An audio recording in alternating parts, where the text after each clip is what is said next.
ពេលល្ងាចដ៏ស្រអាប់បានឈានចូលមកដល់នៅឯកំពង់ទឹកចាស់ខ្យល់បក់បក់លើផ្ទៃទឹកពណ៌ល្អកកនាំមកនៅក្លិនភក់និងភាពត្រជាក់ស្រេបចូលទៅក្នុងស្បែកនៅក្រោមដំបូលតង់ផ្លាស្ទិកដែលរហែករហុយញ័ររន្ធត់នៅក្នុងខ្យល់ព្យុះភ្លៀងចំប៉ាស្ត្រីម្នាក់ដែលទើបតែឈានចូលវ័យ30ឆ្នាំដែលធ្លាប់ជាលោកស្រីនៃគ្រួសារដ៏មានអំណាចនិងទ្រព្យសម្បត្តិមករកកន្លែងជ្រកកោនទាំងអបកូនប្រុសតូចរបស់នាងយ៉ាងណែននៅក្នុងទ្រូងផ្ទៃមុខរបស់នាងស្លេកស្លាំងថ្ពាល់ខូបដៃទាំងពីរគ្រើមនឹងឡើងស្វាយដោយសារតែការខំប្រឹងធ្វើការដើម្បីរស់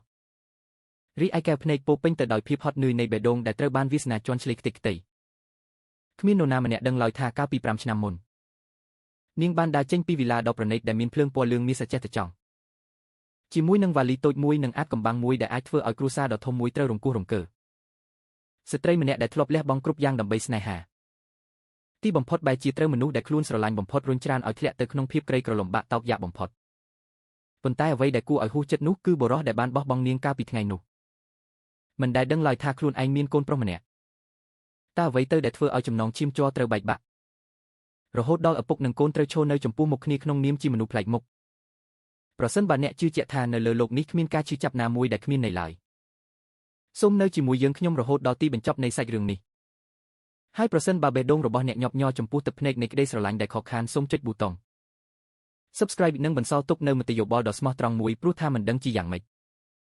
ក្នុងចំណោមពាក្យពេចន៍រាប់ពាន់នេះប្រហែលជាមានសារមួយដែលអាចជួយព្យាបាលរបួសដែលពេលវេលាមិនទាន់អាចលុបលាងបានរឿងរ៉ាវបានចាប់ផ្ដើមឡើងនាពេលយប់ដ៏ត្រជាក់មួយនៅពេលដែលឡានតម្លៃរាប់ម៉ឺនដុល្លារបានឈប់នៅពីមុខតូបលក់ទឹកដ៏ក្រីក្រមួយនៅក្បែរកំពង់ទឹកចាស់ពន្លឺចង្កៀងកែវដ៏ប្រណីតនៅក្នុងសាលជប់លៀងនៃសន្តាគារលំដាប់កាយ5បានជាពន្លឺពណ៌មាសដ៏ស្រស់ស្អាតបំភ្លឺផ្ទៃមុខរបស់មនុស្សលំដាប់ខ្ពស់ដែលកំពុងសើចសប្បាយក្អាកក្អាយសំឡេងកែវស្រាប៉ះគ្នាសំឡេងតន្ត្រីដ៏ស្រទន់ជារឿយត្រូវបានគ្របដណ្ដប់ដោយពាក្យសរសើរនិងការចាប់ដៃគ្នាដែលបង្កប់ដោយផលប្រយោជន៍ជំនួញនៅកណ្ដាលនៃការចាប់អារម្មណ៍នោះគឺសុខាក្នុងវ័យ35ឆ្នាំគេមានគ្រប់យ៉ាងដែលបុរសម្នាក់ប្រាថ្នាចង់បាន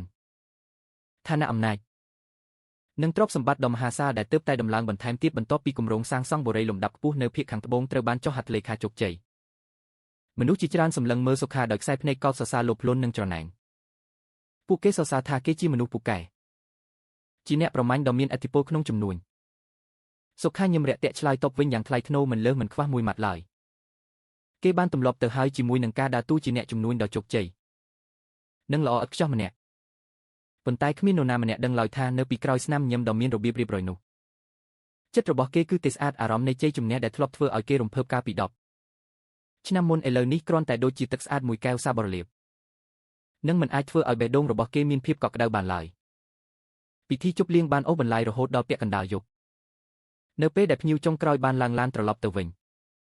ញសុខាបានបដិសេធការបួរទៅកំសាន្តបន្តពីដៃគូជំនួញរួចដើរចេញមកខាងក្រៅខ្យល់ត្រជាក់នាពេលយប់នាំមកនៅទឹកសន្សើមពីទន្លេសាបបក់មកធ្វើឲ្យខួរក្បាលរបស់គេភ្លឺច្បាស់បន្តិចអ្នកបើកឡានផ្ទាល់ខ្លួនប្រញាប់បើកឡានស៊េរីទំនើបមកក្បែរបើកទ្វារដោយក្តីគោរពសុខាដើរចូលទៅអង្គុយនៅកៅអីក្រោយផ្អែកក្បាលនឹងកៅអីស្បែកដ៏ទន់លបបិទភ្នែកចុះត្រឡប់ទៅវិឡាវិញមែនទេលោកប្រធានអ្នកបើកឡានសួរដោយសំឡេងបារម្ភបើកឡានដើរជុំវិញក្រុងសិនទៅពេលណាខ្ញុំប្រាប់ឲ្យឈប់ចាំឈប់សុខាឆ្លើយសំឡេងស្អប់ព្រោះផ្សែងបារីនិងជាតិស្រាឡានបើកយ៉ាងលឿននៅលើផ្លូវធំរួចបត់ចូលទៅតំបន់កណ្ដាលក្រុងសុខាសម្លឹងមើលទៅក្រៅបង្អួចទីក្រុងភ្នំពេញនាពេលយប់មានភ្លើងពណ៌ស្រស់ស្អាតប៉ុន្តែចំពោះគេវាដូចជាផ្ទាំងគំនូរគ្មានវិញ្ញាណឡានបើកកាត់សួនច្បារតូចមួយនៅក្រោមពន្លឺភ្លើងផ្លូវពណ៌លឿងស្រអាប់សុខាស្រាប់តែចាប់អារម្មណ៍ឃើញគ្រួសារមួយមានគ្នា3នាក់កំពុងដើរលេងប្តីដៃម្ខាងកាន់ថង់នំដៃម្ខាងទៀតកាន់ដៃកូនតូចដែលកំពុងរត់លេងសប្បាយប្រពន្ធដើរក្បែរនោះជារឿយសើចខ្លាំងដោយសារសម្ដីកំប្លែងរបស់ប្តីពួកគេស្លៀកសម្លៀកបំពាក់សាមញ្ញចាស់ប៉ុន្តែស្នាមញឹមរបស់ពួកគេបានធ្វើឲ្យជ្រុងផ្លូវនោះមានភាពកក់ក្ដៅយ៉ាងខ្លាំងសុខាសម្លឹងមើលរូបភាពនោះរហូតដល់ឡានបត់ទៅផ្លូវផ្សេងអារម្មណ៍ជាចាប់មួយបានរត់កាត់ទ្រូងរបស់គេយ៉ាងខ្លាំងគេដឹងខ្លួនថាវីឡាដ៏ធំដែលមានផ្ទៃដីជាង500ម៉ែត្រការ៉េនៅទីក្រុងរបស់គេតាមពិតគ្រាន់តែជាប្រអប់បេតុងដ៏ប្រណីតប៉ុណ្ណោះនៅទីនោះមានអ្នកបម្រើដែលមើលថែយ៉ាងល្អមានមនុស្សយន្តបោះសម្អាតមានប្រព័ន្ធភ្លើងស្វ័យប្រវត្តិតែគ្មានភាពកក់ក្ដៅសោះឡើយគ្មានសម្លេងជើងរត់មកទទួលគេរាល់យប់គ្មានក្លិនម្ហូបក្ដៅចេញពីផ្ទះបាយហើយក៏គ្មាននរណាម្នាក់រងចាំគេឡើយក្រៅពីឯកសារហិរញ្ញវត្ថុដែលរៀបចំយ៉ាងមានរបៀបនៅលើតុការងារ5ឆ្នាំបានកន្លងផុតទៅតាំងពីថ្ងៃដែលអាពាហ៍ពិពាហ៍របស់គេបានបែកបាក់5ឆ្នាំ គឺជាពេលវេលាដ៏យូរលំមដែលអាចធ្វើឲ្យក្រុមហ៊ុនតូចមួយក្លាយជាក្រុមហ៊ុនធំយូរលំមអាចធ្វើឲ្យមនុស្សភ្លេចរឿងរ៉ាវជាច្រើនប៉ុន្តែមិនយូរលំមដើម្បីលុបលាងស្នាមរបួសនៅក្នុងចិត្តឡើយសុខានៅចាំយ៉ាងច្បាស់នៅល្ងាចចុងក្រោយកាលពី5ឆ្នាំមុនថ្ងៃនោះមេឃស្រអាប់គ្មានភ្លៀងធ្លាក់ទេប៉ុន្តែបរិយាកាសមានភាពថប់ដង្ហើមខ្លាំងណាស់ចម្ប៉ាភរិយាចាស់របស់គេឈរនៅកណ្ដាលបន្ទប់ទទួលភ្ញៀវក្បែរនាងមានតែវ៉ាលីតូចមួយពណ៌ប្រផេះការលែងលះរបស់ពួកគេកើតឡើងក្នុងភាពស្ងប់ស្ងាត់គួរឲ្យខ្លាចគ្មានការឈ្លោះប្រកែកគ្នាខ្លាំងគ្មានការវាយកំទេចរបស់របរហើយក៏គ្មានការដណ្ដើមទ្រព្យសម្បត្តិដែរចម្ប៉ាបដិសេធរាល់លុយអាហារូបត្ថម្ភបដិសេធសំបីតែផ្ទះដែលសុខាចង់ផ្ទេរឈ្មោះឲ្យនាងអូនមកជួបបងនៅពេលបងគ្មានអ្វីទាំងអស់ដូច្នេះនៅពេលដើរចេញទៅអូនក៏យកតែរបស់ដែលជារបស់អូនប៉ុណ្ណោះពាក្យសម្ដីចុងក្រោយរបស់ចម្ប៉ាមុនពេលដើរចេញពីទ្វារនៅតែតាមលងបន្លាចសុខាអស់រយៈពេលកន្លះទ្វត្សកាលនោះសុខាគិតថានាងមានគំនិតទន់ជ្រាយគិតថាមោទនភាពរបស់ស្ត្រីនឹងត្រូវការពិតនៃជីវិតក្រីក៏ធ្វើបាបឲ្យសោកស្ដាយគេគិតយ៉ាងអំនួតថាគ្រាន់តែឆ្លងកាត់ការលំបាកនៅខាងក្រៅពី3 ខែនាងនឹងត្រូវតែត្រឡប់មកវិញសុំអង្វរគេប៉ុន្តែគេបានគិតខុសចម្ប៉ាបានបាត់ខ្លួនទាំងស្រុងពីជីវិតរបស់គេផ្ដាច់ការតាក់ទងជាមួយមិត្តភក្តិទាំងអស់ផ្លាស់ប្ដូរលេខទូរស័ព្ទលុបចោលកាន់នៃបណ្ដាញសង្គមទាំងអស់នាងដូចជាដំណក់ទឹកធ្លាក់ចូលទៅក្នុងមហាសមុទ្រមិនបន្សល់ទុកស្នាមអ្វីឡើយនៅក្នុងឆ្នាំដំបូងក្រោយការលែងលះសុខាបានខំប្រឹងធ្វើការយ៉ាងខ្លាំងដើម្បីបង្ហាញថាខ្លួនឯងត្រូវគេជឿជាក់ថាលុយកាក់និងជោគជ័យអាចដោះស្រាយបានគ្រប់យ៉ាងគេត្រូវតែពាក់កណ្ដាលលុយកាក់នាំមកនូវការគោរពពីសង្គមប៉ុន្តែវាក៏បានបង្កើនភាពឯកោរបស់គេឡើងទ្វេដងកាន់តែឈោខ្ពស់គេកាន់តែដឹងពីភាពត្រជាក់នៃភាពតែម្នាក់ឯងស្ត្រីដែលនៅជុំវិញគេបន្ទាប់ពីនោះទោះបីជាស្អាតឆ្លាតឬពូកែយ៉ាងណាក៏ដោយក៏សម្លឹងមើលគេកាត់តាមកាបូបលុយប៉ុណ្ណោះពួកគេស្រឡាញ់លុយរបស់គេស្រឡាញ់ឋានៈរបស់គេគ្មាននរណាម្នាក់បារម្ភថាតើក្រពះរបស់គេឈឺប៉ុណ្ណាទេបន្ទាប់ពីការផឹកស្រាទទួលភ្ញៀវឬសក់របស់គេបានឡើងស្កើប៉ុន្មានសរសៃឡើយលោកប្រធានហាក់ដូចជាផ្លូវខាងមុខកំពុងតែរៀបចំស្ថាបនាឡានមិនអាចចូលទៅទៀតបានទេបាទសំឡេងអ្នកបើកឡានទាញសុខាចេញពីការចងចាំសុខាបើកភ្នែកមើលទៅខាងក្រៅឡានបានបើកមកដល់តំបន់ក្បែរកំពង់ទឹកចាស់កន្លែងដែលទីក្រុងចាប់ផ្ដើមស្ងាត់ភ្លើងសល់តែដេកទេនិងភូមិអ្នកក្រីក្រទីនេះគឺជាតំបន់កំពង់ទឹកចាស់ដែលក្រុមហ៊ុនរបស់គេកំពុងតែដាក់ពាក្យសុំគម្រោងវិនិយោគដើម្បីកែប្រែវាឲ្យក្លាយជាតំបន់វីឡានិងសួនច្បារលំដាប់ខ្ពស់នៅលើប្លង់3ដែលស្ថាបត្យករបានដាក់នៅលើតុការងាររបស់គេកាលពីសប្តាហ៍មុនកន្លែងនេះត្រូវបានគូរឡើងយ៉ាងស្រស់ស្អាតនិងទំនើបបំផុតឈប់ឡាននៅទីនេះទៅសុខានិយាយប៉ុន្តែតំបន់នេះនាពេលយប់មានភាពវឹកវរណាស់លោកប្រធានហើយងឹតទៀតមិនអីទេខ្ញុំចង់ដើរលេងបន្តិចឯងបើកឡានទៅឈប់រងចាំខ្ញុំនៅការ៉ាសាំងខាងលើទៅសុខាដើរចុះពីលើឡានខ្យល់អាកាសក្តៅហួតហើយនៅយប់រដូវក្តៅបានបក់មកចំមុខនាំមកនៅក្លិនភក់និងក្លិនត្រីពីទន្លេគេដោះអាវធំចេញក្រវែងលើដៃរបូតក្រវ៉ាត់ក៏បន្តិចដើរនៅលើដងផ្លូវកៅស៊ូចាស់ដែលបាក់បែកជាប្រហោងជាច្រើនសុខាមានអារម្មណ៍ថាមានភាពខុសគ្នាខ្លាំងរវាងស្បែកជើងស្បែកថ្លៃរបស់ខ្លួននិងផ្លូវដីនៅទីនេះតំបន់នេះទោះបីជាស្ថិតក្នុងគម្រោងអភិវឌ្ឍប៉ុន្តែមនុស្សនៅតែរស់នៅធម្មតាតូបលក់អាហារពេលយប់ដែលធ្វើពីឈើប្រក់សង់កសីនៅក្បែរផ្លូវនៅតែមានភ្លើងចង្កានពណ៌ក្រហមសំឡេងបុកគ្រឿងសំឡេងសាច់សប្បាយរបស់មនុស្សពលកម្មបន្ទាប់ពីមួយថ្ងៃធ្វើការហត់នឿយបានបន្លឺឡើងបំបែកភាពស្ងប់ស្ងាត់នៃយប់ងឹតសុខាដើរកាត់ពួកគេស្រមោលខ្លួនខ្ពស់ធំរបស់គេមើលទៅមិនសមនឹងបរិយាកាសទីនេះឡើយប៉ុន្តែគេបែរជាចូលចិត្តអារម្មណ៍បែបនេះទៅវិញយ៉ាងហោចណាស់នៅទីនេះគ្មាននរណាម្នាក់ស្គាល់គេឡើយគ្មាននរណាម្នាក់សម្លឹងមើលគេដោយខ្សែភ្នែកស៊ើបសួរឬព្យាយាមនិយាយពាក្យផ្អែមល្ហែមដើម្បីយកចិត្តគេឡើយនៅទីនេះគេគ្រាន់តែជាអ្នកដើរផ្លូវគ្មានឈ្មោះម្នាក់ដែលកំពុងតែស្វែងរកខ្យល់ដកដង្ហើមប៉ុណ្ណោះកាន់តែដើរទៅជិតកំពង់ទឹកផ្លូវកាន់តែតូចនិងចុះក្រោមពន្លឺភ្លើងផ្លូវកាន់តែតិចទៅសល់តែពន្លឺស្រអាប់ពីចង្គៀងប្រេងកាតឬចង្គៀងសាកថ្មរបស់តូបលក់ដូរពី3ដែលនៅសេសសល់រងចាំទុកចុងក្រោយខ្យល់ទន្លេបក់មកខ្លាំងធ្វើឲ្យសក់ដែលរៀបចំយ៉ាងស្អាតរបស់សុខាមានភាពរញ៉េញ៉ៃគេបានឈប់នៅក្បែររបងបេតុងចាស់ដែលបាក់បែកសម្លឹងមើលទៅផ្ទៃទឹកពណ៌ងឹតដែលកំពុងហូរយឺតពន្លឺព្រះច័ន្ទស្រអាប់ឆ្លុះនៅលើទឹកបង្កើតជាស្នាមភ្លើងភ្លឺដូចជាកញ្ចក់បែកសុខាដកដង្ហើមធំមានភាពផ្ទុយគ្នាយ៉ាងខ្លាំងនៅក្នុងចិត្តរបស់បុរសម្នាក់នេះគេកំពុងឈរនៅលើដីដែលមានតម្លៃរាប់លានដុល្លារដែលខ្លួនកំពុងរៀបចំគ្រប់គ្រងប៉ុន្តែនៅក្នុងចិត្តគ្មានអារម្មណ៍រីករាយតតែសោះគេមានអារម្មណ៍ថាខ្លួនឯងដូចជាអ្នកឈ្លានពានមករស់រើជីវិតសាមញ្ញរបស់មនុស្សនៅទីនេះដើម្បីជំនួសដោយបេតុងគ្មានវិញ្ញាណដើម្បីចំណេញលុយសុខាផ្អែកខ្នងនឹងរបងដកដៃកេះនិងបារីចេញពីហោប៉ៅភ្លើងពណ៌ខៀវភ្លឺឡើងបំភ្លឺផ្ទៃមុខដ៏មើងម៉ាត់ដែលមានស្នាមជ្រីវជ្រួញហត់នឿយនៅក្បែរភ្នែករបស់បុរសម្នាក់ដែលធ្លាប់ឆ្លងកាត់ការលំបាកជាច្រើន គេហឺផ្សែងបារីមួយដង្ហើមវែងរួចបញ្ចេញផ្សែងពណ៌ប្រផេះឲ្យរលាយចូលទៅក្នុងខ្យល់យប់នៅក្នុងខណៈពេលនោះគេស្រាប់តែប្រាថ្នាចង់បានដៃដ៏ស្រទន់មួយមកដាក់លើស្មារបស់គេចង់បានសម្លេងស្រទន់មួយប្រាប់គេថាកុំជក់បារីច្រើនពេកមិនល្អចំពោះសុខភាពទេកាលពីមុនធ្លាប់មានមនុស្សម្នាក់តែងតែអ៊ូតមគេពីរឿងនោះធ្លាប់បោះចោលបារីរបស់គេទៅក្នុងធុងសម្រាមដោយមិនខ្លាចគេខឹងឡើយកាលនោះគេគិតថានាងរំខានឥឡូវនេះគេទើបតែយល់ថានោះគឺជាក្តីសង្ឃឹមដ៏ធំបំផុតដែលបុរសម្នាក់អាចមានបាននៅក្នុងជីវិតផ្សែងបារីធ្វើឲ្យផ្សាភ្នែកឬការចងចាំកំពុងធ្វើឲ្យភ្នែករបស់គេស្រអាប់សុខាដកដង្ហើមធំបំរុងនឹងដើរត្រឡប់ទៅឡានវិញដើម្បីបញ្ចប់មួយថ្ងៃដ៏ហត់នឿយគេបោះកន្ទុយបារីចុះដីប្រើជើងជន់ឲ្យរលត់ប៉ុន្តែនៅពេលដែលគេងាកខ្លួនដើរឡើងលើផ្លូវបត់សំឡេងមួយដ៏សែនសាំចេញពីតូបលក់ទឹកតូចនៅក្បែរកំពង់ទឹកបានជិះចូលត្រចៀករបស់គេនោះមិនមែនជាសំឡេងឆ្លោះប្រកែកគ្នាឬសំឡេងហៅភ្ញៀវទេប៉ុន្តែគឺជាសំឡេងស្រទន់និងមានភាពស្អប់បន្តិចព្រោះហត់នឿយប៉ុន្តែវាមានរលកសំឡេងដែលទោះបីជាឆ្លងកាត់អស់រយៈពេលជាច្រើនឆ្នាំទោះបីជាធ្លាប់ស្ដាប់សំឡេងរាប់ម៉ឺនផ្សេងទៀតក៏ដោយក៏សុខាមិនដែលច្រឡំឡើយសំឡេងនោះបានហើរតាមខ្យល់យប់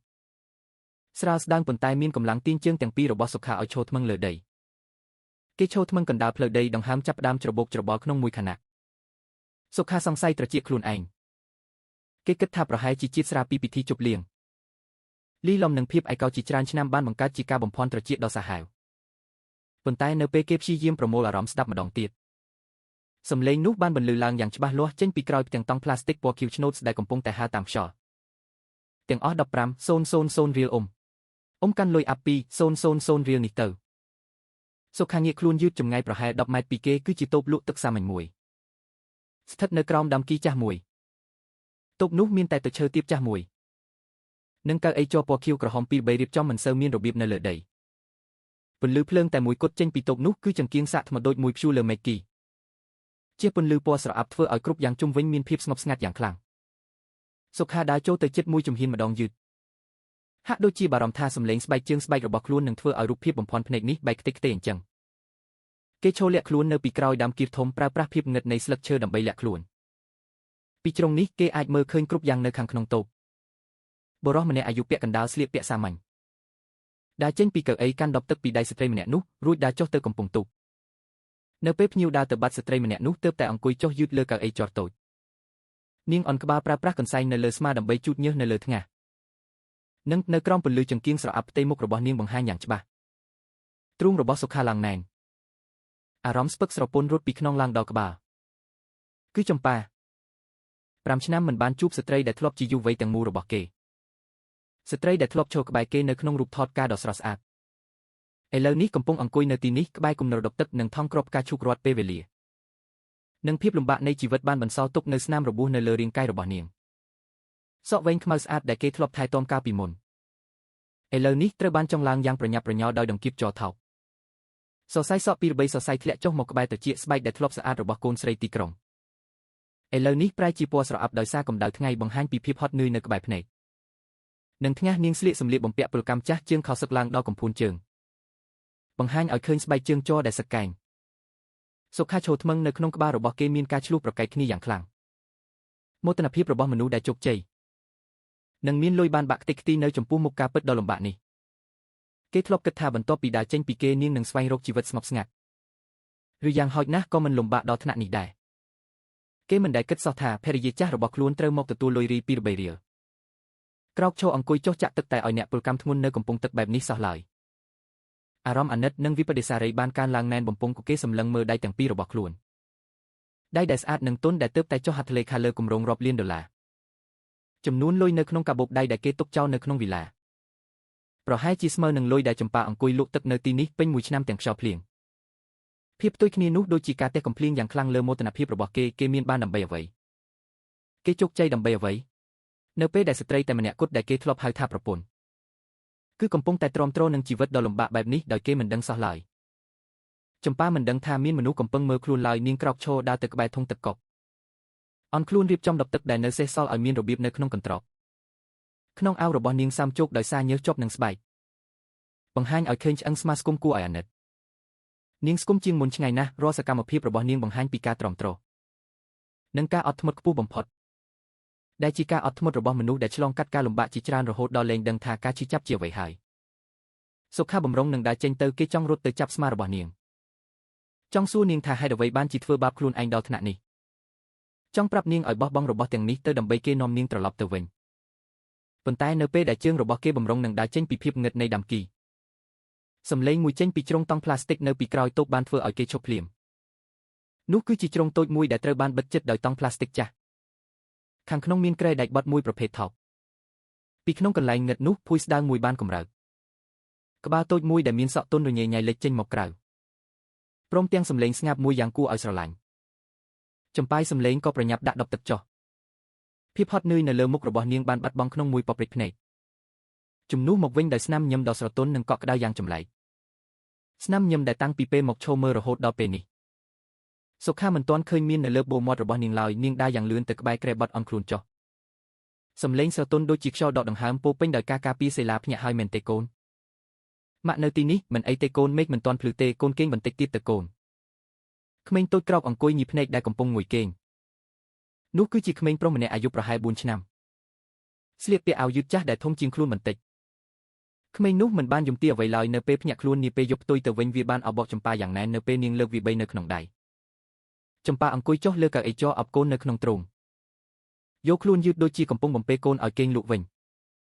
សម្លឹងមើលរូបភាពនោះនៅក្នុងខ្លួនរបស់សុខាដូចជាមានចរន្តអគ្គិសនីរត់កាត់ធ្វើឲ្យរាងកាយទាំងមូលញ័រខ្លាំងអាយុ4ឆ្នាំក្មេងនេះអាយុប្រហែល4ឆ្នាំការកិននីយ៉ាងលឿនបានបង្ហាញនៅក្នុងខួរក្បាលរបស់គេប៉ុន្តែលទ្ធផលរបស់វាធ្វើឲ្យគេសឹងតែដួលសន្លប់5ឆ្នាំមុនពួកគេបានលែងលះគ្នានៅរដូវក្តៅប្រសិនបើក្មេងនេះអាយុ4ឆ្នាំមានន័យថានៅពេលដែលចម្ប៉ាយូវ៉ាលីដើរចេញពីផ្ទះនាងមានផ្ទៃពោះកូនរបស់គេរួចទៅហើយភ្នែករបស់សុខាបើកធំសម្លឹងមើលក្មេងតូចពីចម្ងាយ10ម៉ែត្រនៅក្រោមពន្លឺស្រអាប់គេបានព្យាយាមស្វែងរកលក្ខណៈនៅលើមុខរបស់ក្មេងថ្ងាសខ្ពស់បន្តិចនោះច្រមុះត្រង់និងចង្ការរាងខួបបន្តិចនៅពេលគេងលក់ទាំងអស់គឺដូចគេបេះបិទមិនអាចជាកូនរបស់នរណាម្នាក់ផ្សេងទៀតឡើយក្មេងដែលកំពុងតែដេកនៅក្នុងទ្រូងភរិយាចាស់របស់គេគឺពិតជាកូនប្រុសរបស់គេជាជីវិតដែលគេមិនធ្លាប់ដឹងសោះឡើយថាមានវត្តមាននៅលើโลกនេះអស់រយៈពេល4ឆ្នាំកន្លងមកអារម្មណ៍ភ្ញាក់ផ្អើលភ័យខ្លាចលីឡំនឹងក្តីរំភើបយ៉ាងខ្លាំងបានផ្ទុះឡើងនៅក្នុងចិត្តរបស់សុខាធ្វើឲ្យគេថប់ដង្ហើមមិនអាចដកដង្ហើមបានធម្មតាគេមានកូនហើយគេលែងឯកោនៅលើโลกនេះទៀតហើយ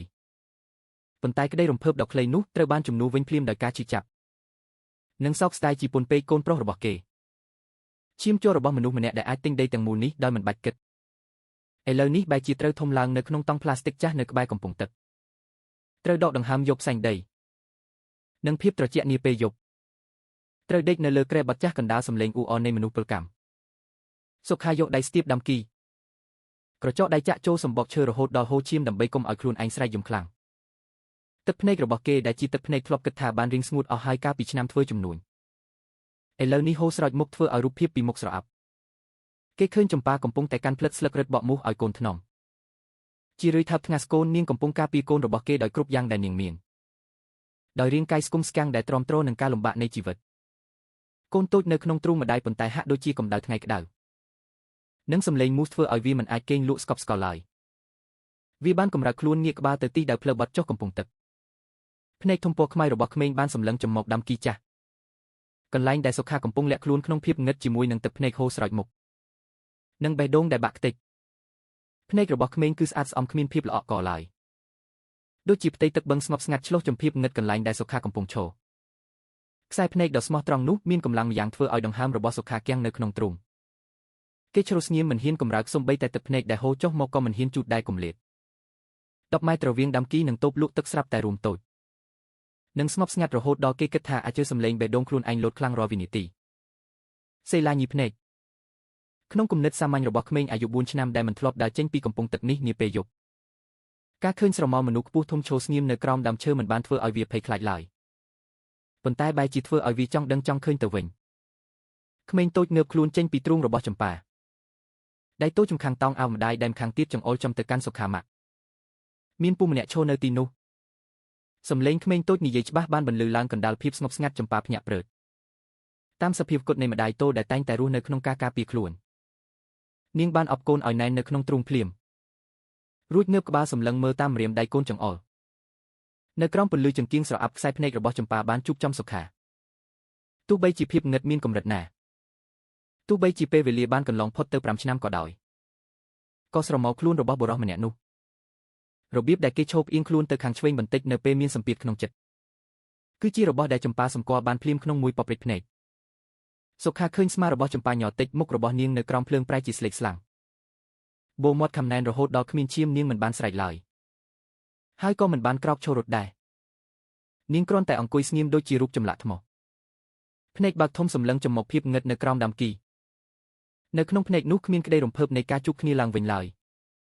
មានតែការការពារខ្លួនយ៉ាងត្រជាក់ភាពភ័យខ្លាចយ៉ាងខ្លាំងលីលំនឹងការឈឺចាប់ដែលលាក់បាំងជាច្រើនឆ្នាំនាងខ្លាចបុរសម្នាក់នេះលេចឡើងនឹងដណ្ដើមយករបស់តែមួយគត់ដែលនាងមានគឺកូនប្រុសដឹងខ្លួនថាមិនអាចលាក់ខ្លួនបានទៀតឡើយសុខាបានដើរចេញពីភាពងឹតយឺតស្បែកជើងស្បែកថ្លៃដើរលើដីខ្សាច់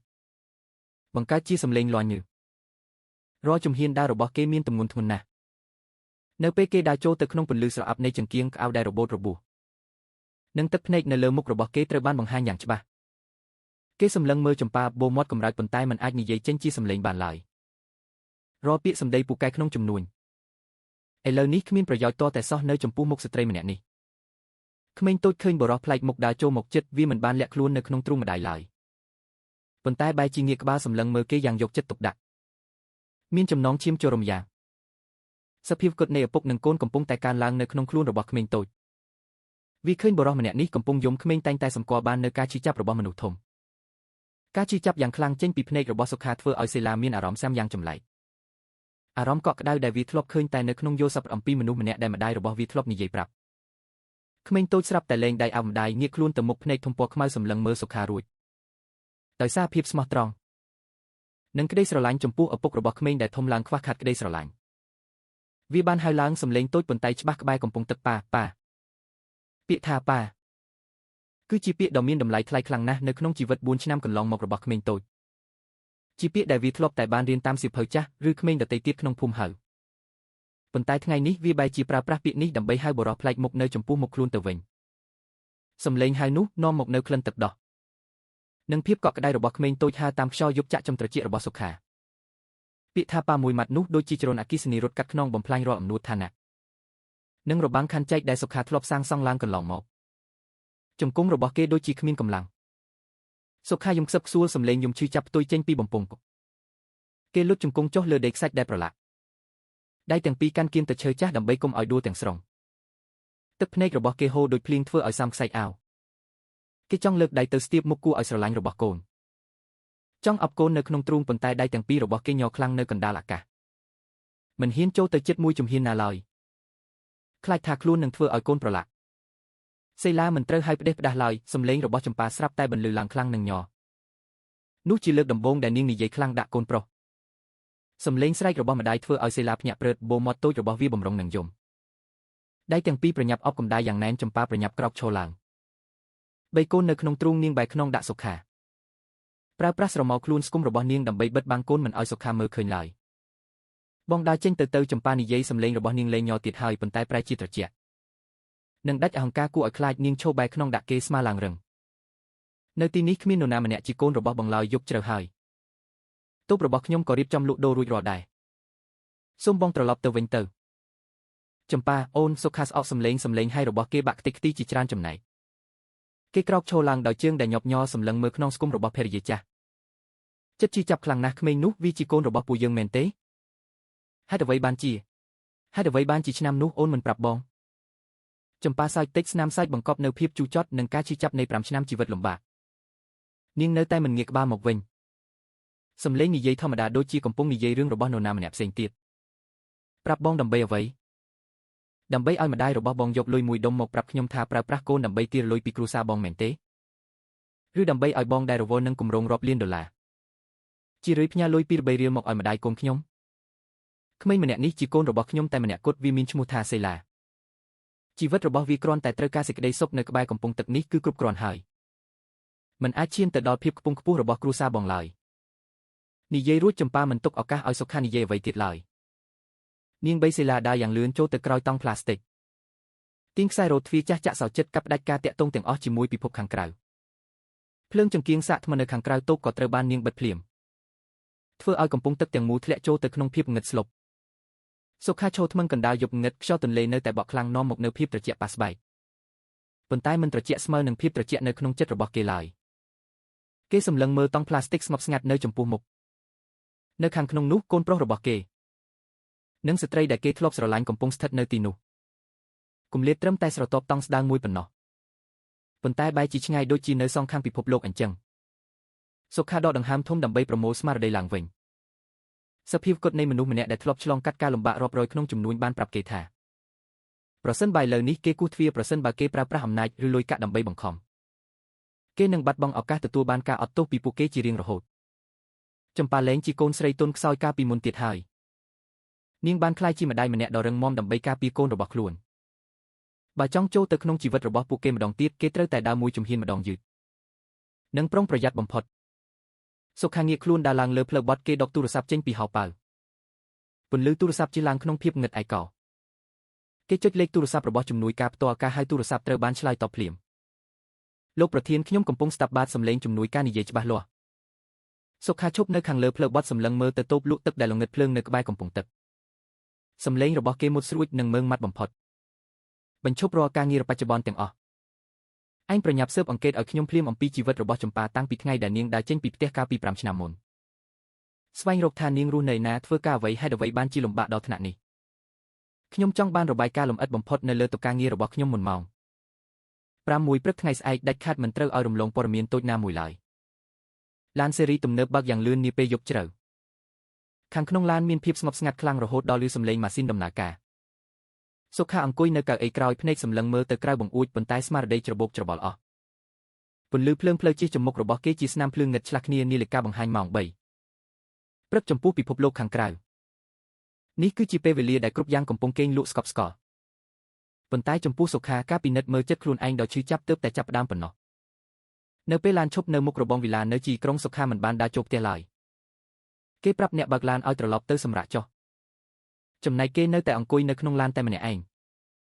គេត្រូវការកន្លែងស្ងាត់មួយដើម្បីប្រឈមមុខនឹងខ្លួនឯងម៉ោង 4:30 នាទីព្រឹកមានសំឡេងសារចូលទូរស័ព្ទឯកសារសម្ងាត់មួយត្រូវបានផ្ញើមកពីជំនួយការផ្ទាល់សុខាកាន់ទូរស័ព្ទម្រាមដៃរបស់គេញ័រតិចនៅពេលប៉ះអេក្រង់ដៃហូរញើសត្រជាក់គេដកដង្ហើមធំបើកឯកសារដែលមានចំណងជើងខ្លីរបាយការណ៍ព័ត៌មានបុគ្គលចម្ប៉ារាល់អក្សររាល់ពេលវេលាបង្ហាញឡើងមុតស្រួចដូចជាការកាត់ទោសចំពោះភាពល្ងងខ្លៃរបស់គេកន្លងមក5ឆ្នាំមុនបន្ទាប់ពីថ្ងៃដែលចម្ប៉ាយូវ៉ាលីដើរចេញពីជីវិតរបស់គេនាងមិនបានត្រឡប់ទៅផ្ទះម្ដាយរបស់នាងដូចជាអ្វីដែលគេធ្លាប់គិតឡើយគ្រួសាររបស់ចម្ប៉ាគ្រាន់តែជាគ្រួសារអ្នកធ្វើការធម្មតានៅខេត្តមោទនភាពរបស់កូនស្រីមិនអនុញ្ញាតឲ្យនាងនាំឈ្មោះជាស្ត្រីដែលត្រូវគេបោះបង់ចោលទៅធ្វើជាបន្ទុកដល់ឪពុកម្ដាយចាស់ឡើយនាងបានជួលបន្ទប់តូចមួយដែលមានផ្ទៃដីមិនដល់15ម៉ែត្រការ៉េនៅក្នុងភូមិអ្នកក្រីក្រក្បែរកំពង់ទឹកចាស់អសរបន្ទាប់នៅក្នុងរបាយការណ៍ធ្វើឲ្យបេះដូងរបស់សុខាឡើងណែនមួយខែបន្ទាប់ពីដើរចេញទៅនាងបានទៅពិនិត្យសុខភាពនៅមន្ទីរពេទ្យសម្ភពបញ្ជាក់ថាមានផ្ទៃពោះសប្តាហ៍ទី6សុខភាពខ្សោយខ្លាំងដោយសារតែកង្វះជីវជាតិនិងសម្ពាធក្នុងចិត្តជាច្រើនសុខាបិទភ្នែកចុះការជិះចាប់ពីអតីតកាលជិះចំមុខរបស់គេយ៉ាងខ្លាំងសប្តាហ៍ទី5សិកមានន័យថាកូនតូចបានបង្កើតឡើងនៅក្នុងខ្លួនរបស់នាងនៅក្នុងថ្ងៃចុងក្រោយដែលពួកគេទាំងពីរនៅរស់នៅក្រោមដំបូលផ្ទះជាមួយគ្នាថ្ងៃដែលគេរវល់នឹងការប្រជុំពេញមួយយប់រវល់នឹងការស្ដាប់សម្ដីសរសើររបស់អ្នកដទៃហើយត្រជាក់ស្រេបដាក់នាងរបាយការណ៍នៅតែបន្តបង្ហាញពីភាពលំបាកដែលសុខាមិនដែលគិតសោះឡើយដើម្បីមានលុយរស់នៅនិងត្រៀមសម្រាប់ការបង្កើតកូនស្ត្រីមានផ្ទៃពោះដូចជានាងត្រូវធ្វើការងារធ្ងន់ជាច្រើននាងធ្លាប់ទៅលាងចានជួលឲ្យតូបលក់អាហារពេលយប់សម្អាតអគារការិយាល័យតាមម៉ោងនិងសូម្បីតែទទួលការងារដេខអាប់ដល់ម៉ោង2 3ភ្លឺរូបថតសៀវភៅពិនិត្យសុខភាពចាស់របស់នាងបង្ហាញយ៉ាងច្បាស់នៅការព្រមានរបស់គ្រូពេទ្យអំពីគ្រោះថ្នាក់នៃការបង្កើតកូនមិនគ្រប់ខែត្រូវការសម្រាកនិងជៀសវាងការងារធ្ងន់ប៉ុន្តែចម្ប៉ាគ្មានសិទ្ធិជ្រើសរើសការសម្រាកឡើយនាងមានតែម្នាក់ឯងត្រូវធ្វើអាហារខ្លួនឯងទៅពិនិត្យសុខភាពតាមឡានក្រុងដ៏ណែនមនុស្សនិងប្រឈមមុខនឹងភាពចាញ់កូននៅក្នុងបន្ទប់ជួលដ៏ចង្អៀតសុខាលេតទៅទំព័របន្ទាប់ម្រាមដៃក្តាប់ទូរស័ព្ទណែនរហូតដល់ឆ្អឹងដៃឡើងពណ៌នេះគឺជាព័ត៌មានស៊ើបអង្កេតអំពីមូលហេតុពិតប្រាកដនៃការលែងលះកាលពីឆ្នាំមុនអ្វីដែលអស់រយៈពេល5ឆ្នាំកន្លងមកសុខាតែងតែជឿជាក់ថាមកពីគម្លាតឋានៈរវាងពួកគេទាំងពីរជំនួយការរបស់គេបានស្វែងរកឃើញភស្តុតាងដែលការនោះគេប្រងើយកន្តើយមិនបានចាប់អារម្មណ៍ការជួបគ្នាជាសម្ងាត់រវាងម្ដាយរបស់សុខានិងស្ត្រីម្នាក់ទៀតដែលជាកូនស្រីដៃគូជំនួញដ៏ធំដែលម្ដាយគេកំពុងតែចង់ផ្សំផ្គុំឲ្យកូនប្រុសរបាយការណ៍បង្ហាញច្បាស់ថាម្ដាយរបស់គេបានជួលមនុស្សឲ្យរៀបចំគម្រោងថតរូបខ្លែងសារ ដើម្បីផ្ញើឲ្យចម្ប៉ាធ្វើឲ្យនាងជឿជាក់ថាសុខាមានស្រីនៅខាងក្រៅព្រមទាំងគាត់ផ្ទាល់បានទៅជួបចម្ប៉ានៅបន្ទប់ជួលក្នុងពេលដែលសុខាកំពុងតែទៅធ្វើការនៅបរទេសនិយាយពាក្យប្រមាថមើលងាយដល់គ្រួសារនាងប្រាប់ថានាងគ្រាន់តែជាឧបសគ្គលើផ្លូវជោគជ័យរបស់កូនប្រុសគាត់ប៉ុណ្ណោះគម្រោងការដ៏សាហាវនោះបានបំផ្លាញមោទនភាពរបស់កូនស្រីម្នាក់ដូចជាចម្ប៉ានាងជ្រើសរើសវិធីដើរចេញទៅក្នុងភាពស្ងប់ស្ងាត់មិនមែនដោយសារនាងអស់ស្រឡាញ់គេទេប៉ុន្តែដោយសារនាងគិតថាការបាត់ខ្លួនរបស់ខ្លួនជារឿងល្អបំផុតសម្រាប់អនាគតរបស់បុរសដែលនាងស្រឡាញ់នាងលាក់រឿងមានផ្ទៃពោះព្រោះមិនចង់ឲ្យកូនរបស់ខ្លួនក្លាយជាឧបករណ៍ដើម្បីឲ្យគេវាស់វែងដោយលុយកាក់ឬគម្រោងជំនួញឡើយម៉ាក់សំឡេងហៅយ៉ាងឈឺចាប់ផ្ទុយចេញពីមាត់របស់សុខាលីលំនឹងភាពអស់សង្ឃឹមនិងកំហឹងគេមិនដែលគិតសោះថាម្ដាយដែលតែងតែបង្ហាញខ្លួនយ៉ាងថ្លៃថ្នូរនិងល្អឥតខ្ចោះរបស់ខ្លួនបែរជាអាចធ្វើរឿងអាក្រក់បែបនេះដើម្បីបំផ្លាញសេចក្តីសុខរបស់កូនប្រុសឡើយ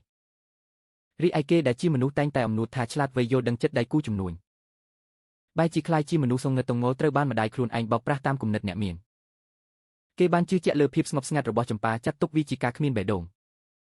ដើម្បីរួចហើយដើរលើផ្លូវលំដោយលុយកាក់បោះបង់នាងឲ្យប្រឈមមុខនឹងការលំបាកនិងជីវិតកូនតូចកំពុងតែធំឡើងរាល់ថ្ងៃទំព័រចុងក្រោយនៃរបាយការណ៍គឺជាព័ត៌មានអំពីសេឡាក្មេងតូចកើតមកនាពេលយប់រដូវរងាត្រជាក់នៅមន្ទីរពេទ្យស្រុកដ៏ចាស់នៅក្នុងលិខិតបង្កើតកូនផ្នែកឈ្មោះឪពុកទុកទេម្ដាយនិងកូនជួយគ្នាទៅវិញទៅមក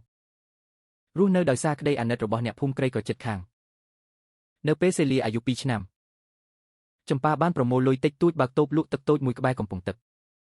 កន្លែងដែលនាងអាចលក់ដូររកលុយរី2 3រៀលផងនិងដាក់កូនឲ្យដេកនៅលើគ្រែបត់ក្នុងខ្សែភ្នែកដើម្បីងាយស្រួលមើលថែផងសុខាបោះទូរស័ព្ទចុះកៅអីគេយកដៃទាំងពីរគ្រប់មុខស្មាធំញ័រខ្លាំងដោយសារទឹកភ្នែកសោកស្ដាយដ៏យឺតពេលទីបំផុតរាល់ភាពជោគជ័យទ្រព្យសម្បត្តិដ៏ច្រើនសន្ធឹកសន្ធាប់ដែលគេធ្លាប់មានមោទនភាពកសាងអស់រយៈពេល5ឆ្នាំកន្លងមកតាមពិតត្រូវបានសាងសង់ឡើងនៅលើការជិះចាប់ការលះបង់និងទឹកភ្នែករបស់ភរិយាដែលគេធ្លាប់ស្រឡាញ់និងកូនប្រុសដែលមិនធ្លាប់បានហៅឈ្មោះប៉ាសំបីតែម្ដងយ៉ាងច្បាស់លាស់ពន្លឺព្រះអាទិត្យនៃថ្ងៃថ្មីចាប់ផ្ដើមលេចឡើងបញ្ចេញពន្លឺពណ៌ផ្កាឈូកស្រាលកាត់តាមកញ្ចក់ឡានសុខាងើបមុខឡើងភ្នែកក្រហមដោយសារតែមិនបានគេងពេញមួយយប់ការជឿចាប់នៅក្នុងចិត្តរបស់គេឥឡូវនេះបានប្រែជាការបដិញ្ញាចិត្តយ៉ាងខ្លាំងគេដឹងថាមិនអាចត្រឡប់ទៅអតីតកាលដើម្បីកែប្រែបានឡើយប៉ុន្តែគេក៏មិនអនុញ្ញាតឲ្យម្ដាយកូនពួកគេត្រូវរងទុក្ខលំបាកបន្ថែមទៀតសូម្បីតែមួយថ្ងៃណាឡើយសុខាបើកទ្វារឡានដើរចុះខ្យល់អាកាសពេលព្រឹកត្រជាក់ធ្វើឲ្យគេមានស្មារតីល្អឡើងវិញគេមិនបានចូលទៅក្នុងផ្ទះទេហើយក៏មិនបានផ្លាស់បំលាស់សម្លៀកបំពាក់ដែរគេដើរត្រង់ទៅការ៉ាសឡានជ្រើសរើសឡានស៊ើបពណ៌ខ្មៅដែលមិនសូវទាក់ទាញភ្នែកបំផុតនៅក្នុងចំណោមឡានរបស់ខ្លួនគេចូលទៅអង្គុយនៅកៅអីបើកបរបញ្ឆេះម៉ាស៊ីនគោលដៅរបស់គេនៅក្នុងព្រឹកនេះមិនមែនជាការិយាល័យក្រុមហ៊ុនជាមួយនឹងគម្រោងរាប់លានដុល្លារទេប៉ុន្តែគឺផ្លូវបត់តូចចុះទៅកំពង់ទឹកចាស់កន្លែងដែលមានមនុស្ស2នាក់កំពុងតែកាន់កាប់ព្រលឹងដែលនៅសេសសល់នៃជីវិតរបស់គេផ្លូវចុះទៅកំពង់ទឹកនាពេលព្រឹកព្រលឹមមានមុខមាត់ផ្សេងស្រឡះពីភាពស្ងប់ស្ងាត់នាពេលយប់ជ្រៅអាប់ពីទឹកទន្លេបក់ឡើងជាស្នាមពណ៌សគ្រប់ដណ្ដប់លើដំបូលសង់កសេចាស់នៃភូមិអ្នកក្រីក្រសំឡេងកង់ទូកសំឡេងជើងដើររបស់អ្នកពលកម្មធ្ងន់សំឡេងហៅគ្នារបស់អ្នកលក់ដូរបង្កើតជាសំឡេងដ៏អ៊ូអរនិងមានជីវិតសុខាបានឈប់ឡានស៊ើបពណ៌ខ្មៅនៅចម្ងាយឆ្ងាយបន្តិចលាក់ខ្លួននៅពីក្រោយជញ្ជាំងឥដ្ឋចាស់គេបានផ្លាស់ប្ដូរអាវធំយប់មិញដោយអាវយឺតពណ៌ខ្មៅសាមញ្ញដែលទិញប្រញាប់នៅតូបក្បែរផ្លូវស្បែកជើងស្បែកថ្លៃក៏ត្រូវបានជំនួសដោយស្បែកជើងក្រណាត់សាមញ្ញគេសម្លឹងមើលខ្លួនឯងនៅក្នុងកញ្ចក់ឡានព្យាយាមរៀបចំសក់ឲ្យធម្មតាបំផុតគេមិនចង់បង្ហាញខ្លួនក្នុងនាមជាប្រធានក្រុមហ៊ុនដ៏មានអំណាចឡើយគេចង់ឲ្យខ្លួនឯងរលាយចូលទៅក្នុងបរិយាកាសទីនេះដូចជាខ្សាច់មួយគ្រាប់សុខាដើរយឺតចុះទៅក្រោមតូបលក់ទឹករបស់ចម្ប៉ាបានបើកតាំងពីពេលណាមកមិនដឹងតង់ប្លាស្ទិកពណ៌ខៀវយប់មិញឥឡូវនេះត្រូវបានចងឡើងស្អាតបាតនៅលើមេគីចម្ប៉ាកំពុងអន់ខ្លួនប្រើប្រាស់អំបោះបោសសម្អាតសម្បកគ្រាប់ការឈូករត់និងកន្ទុយបារីដែលនៅសេសសល់ពីយប់មិញសេឡាភ្ញាក់ហើយវាកំពុងអង្គុយលើកៅអីជ័រតូចដៃទាំងពីរអបចានបពណ៌សក្តៅហុយផ្សែងភ្នែកសម្លឹងមើលមនុស្សដើរកាត់កំពង់ទូកបេះដូងរបស់សុខាលោតខ្លាំងគេដកដង្ហើមធំដើម្បីកុំឲ្យសម្លេងរបស់ខ្លួនញ័ររួចដើរត្រង់ចូលទៅក្នុងតូបបងស្រីជួយធ្វើតែទឹកកកឲ្យខ្ញុំមួយកែវមកសម្លេងរបស់សុខាសតុននឹងមានភាពស្អប់បន្តិចចម្ប៉ាភ្ញាក់ព្រឺត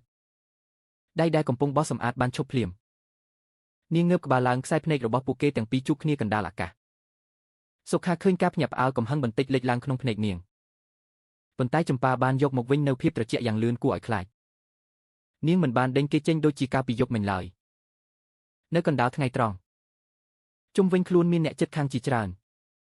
នាងដឹងច្បាស់ថាការធ្វើឲ្យមានរឿងធំគ្រាន់តែធ្វើឲ្យម្ដាយកូននាងខ្លាចជាចំណុចនៃការនិយាយគ្នារបស់គេប៉ុណ្ណោះចំប៉ាស្ងាត់ស្ងៀមបែរខ្លួនដើរទៅកាន់កែវកញ្ចក់លាងសម្អាតដោយទឹកក្តៅដាក់ទឹកកករួចចាក់ទឹកតែចូលរាល់សកម្មភាពរបស់នាងមានភាពធម្មតាដូចជាសុខាគ្រាន់តែជាភ្ញៀវធម្មតាម្នាក់ដូចជាអ្នកពលកម្មដទៃទៀតដែរប៉ុន្តែសុខាចាប់អារម្មណ៍ឃើញស្លាបព្រាដួសទឹកនៅក្នុងដៃរបស់នាងបានប៉ះនឹងធុងទឹកកកលាន់ឬសម្ដែងថានាងមិនស្ងប់ចិត្តដោយការបង្ហាញក្រោយឡើយភាពស្ងប់ស្ងាត់របស់នាងគ្រាន់តែជាស្រទាប់ការពារខ្លួនដែលសាងសង់ដោយមោទនភាពដែលត្រូវគេធ្វើឲ្យឈឺចាប់ប៉ុណ្ណោះ500រៀលចម្ប៉ាដាក់កែវទឹកចុះលើទៅឈើចាស់មិនសម្លឹងមើលចំភ្នែកគេឡើយនាងបែរខ្លួនបំរុងនឹងដើរចូលទៅខាងក្នុងតង់ខ្ញុំអង្គុយទីនេះបន្តិចបានទេសុខាសួរសំឡេងអង្វរគេមិនរងចាំចម្ប៉ាឆ្លើយតបឡើយក៏ទាញកៅអីជ័រទាបអង្គុយចុះភ្លាមជើងវែងរបស់គេត្រូវបត់ឡើងយ៉ាងពិបាកនៅក្នុងកន្លែងតូចចង្អៀតនៃតូបលក់ទឹកក្បែរផ្លូវចម្ប៉ាមិននិយាយអ្វីឡើយចាត់ទុកភាពស្ងៀមស្ងាត់ជាការយល់ព្រមដោយបង្ខំនាងដើរទៅក្បែរសេឡាលុតជង្គង់ចុះទទួលយកចានបបពីដៃកូនរួចបញ្ចុកកូនមួយស្លាបព្រាម្ដងយ៉ាងស្រទន់សុខាកាន់កែវទឹកតែភាពត្រជាក់នៃទឹកក៏ប៉ះនឹងដៃប៉ុន្តែចិត្តរបស់គេក្តៅដូចភ្លើងគេមិនហ៊ានសម្លឹងមើលចម្ប៉ាច្រើនឡើយខ្លាចធ្វើឲ្យនាងមិនសប្បាយចិត្តភ្នែកសម្លឹងមើលទៅក្មេងតូចទាំងស្រុងអ៊ីលាផឹកបបរយ៉ាងស្អាតបាតរាល់ពេលម្ដាយបញ្ចុកវាបើកមាត់ធំថ្ពាល់គួរឲ្យស្រឡាញ់ឡើងចុះយ៉ាងស្អាតស្រាប់តែសេឡាងាកមកមើលសុខាក្មេងតូចសម្គាល់បានបរោះដែលកាលពីយប់មិញឈរយំនៅក្រោមដើមគីចាស់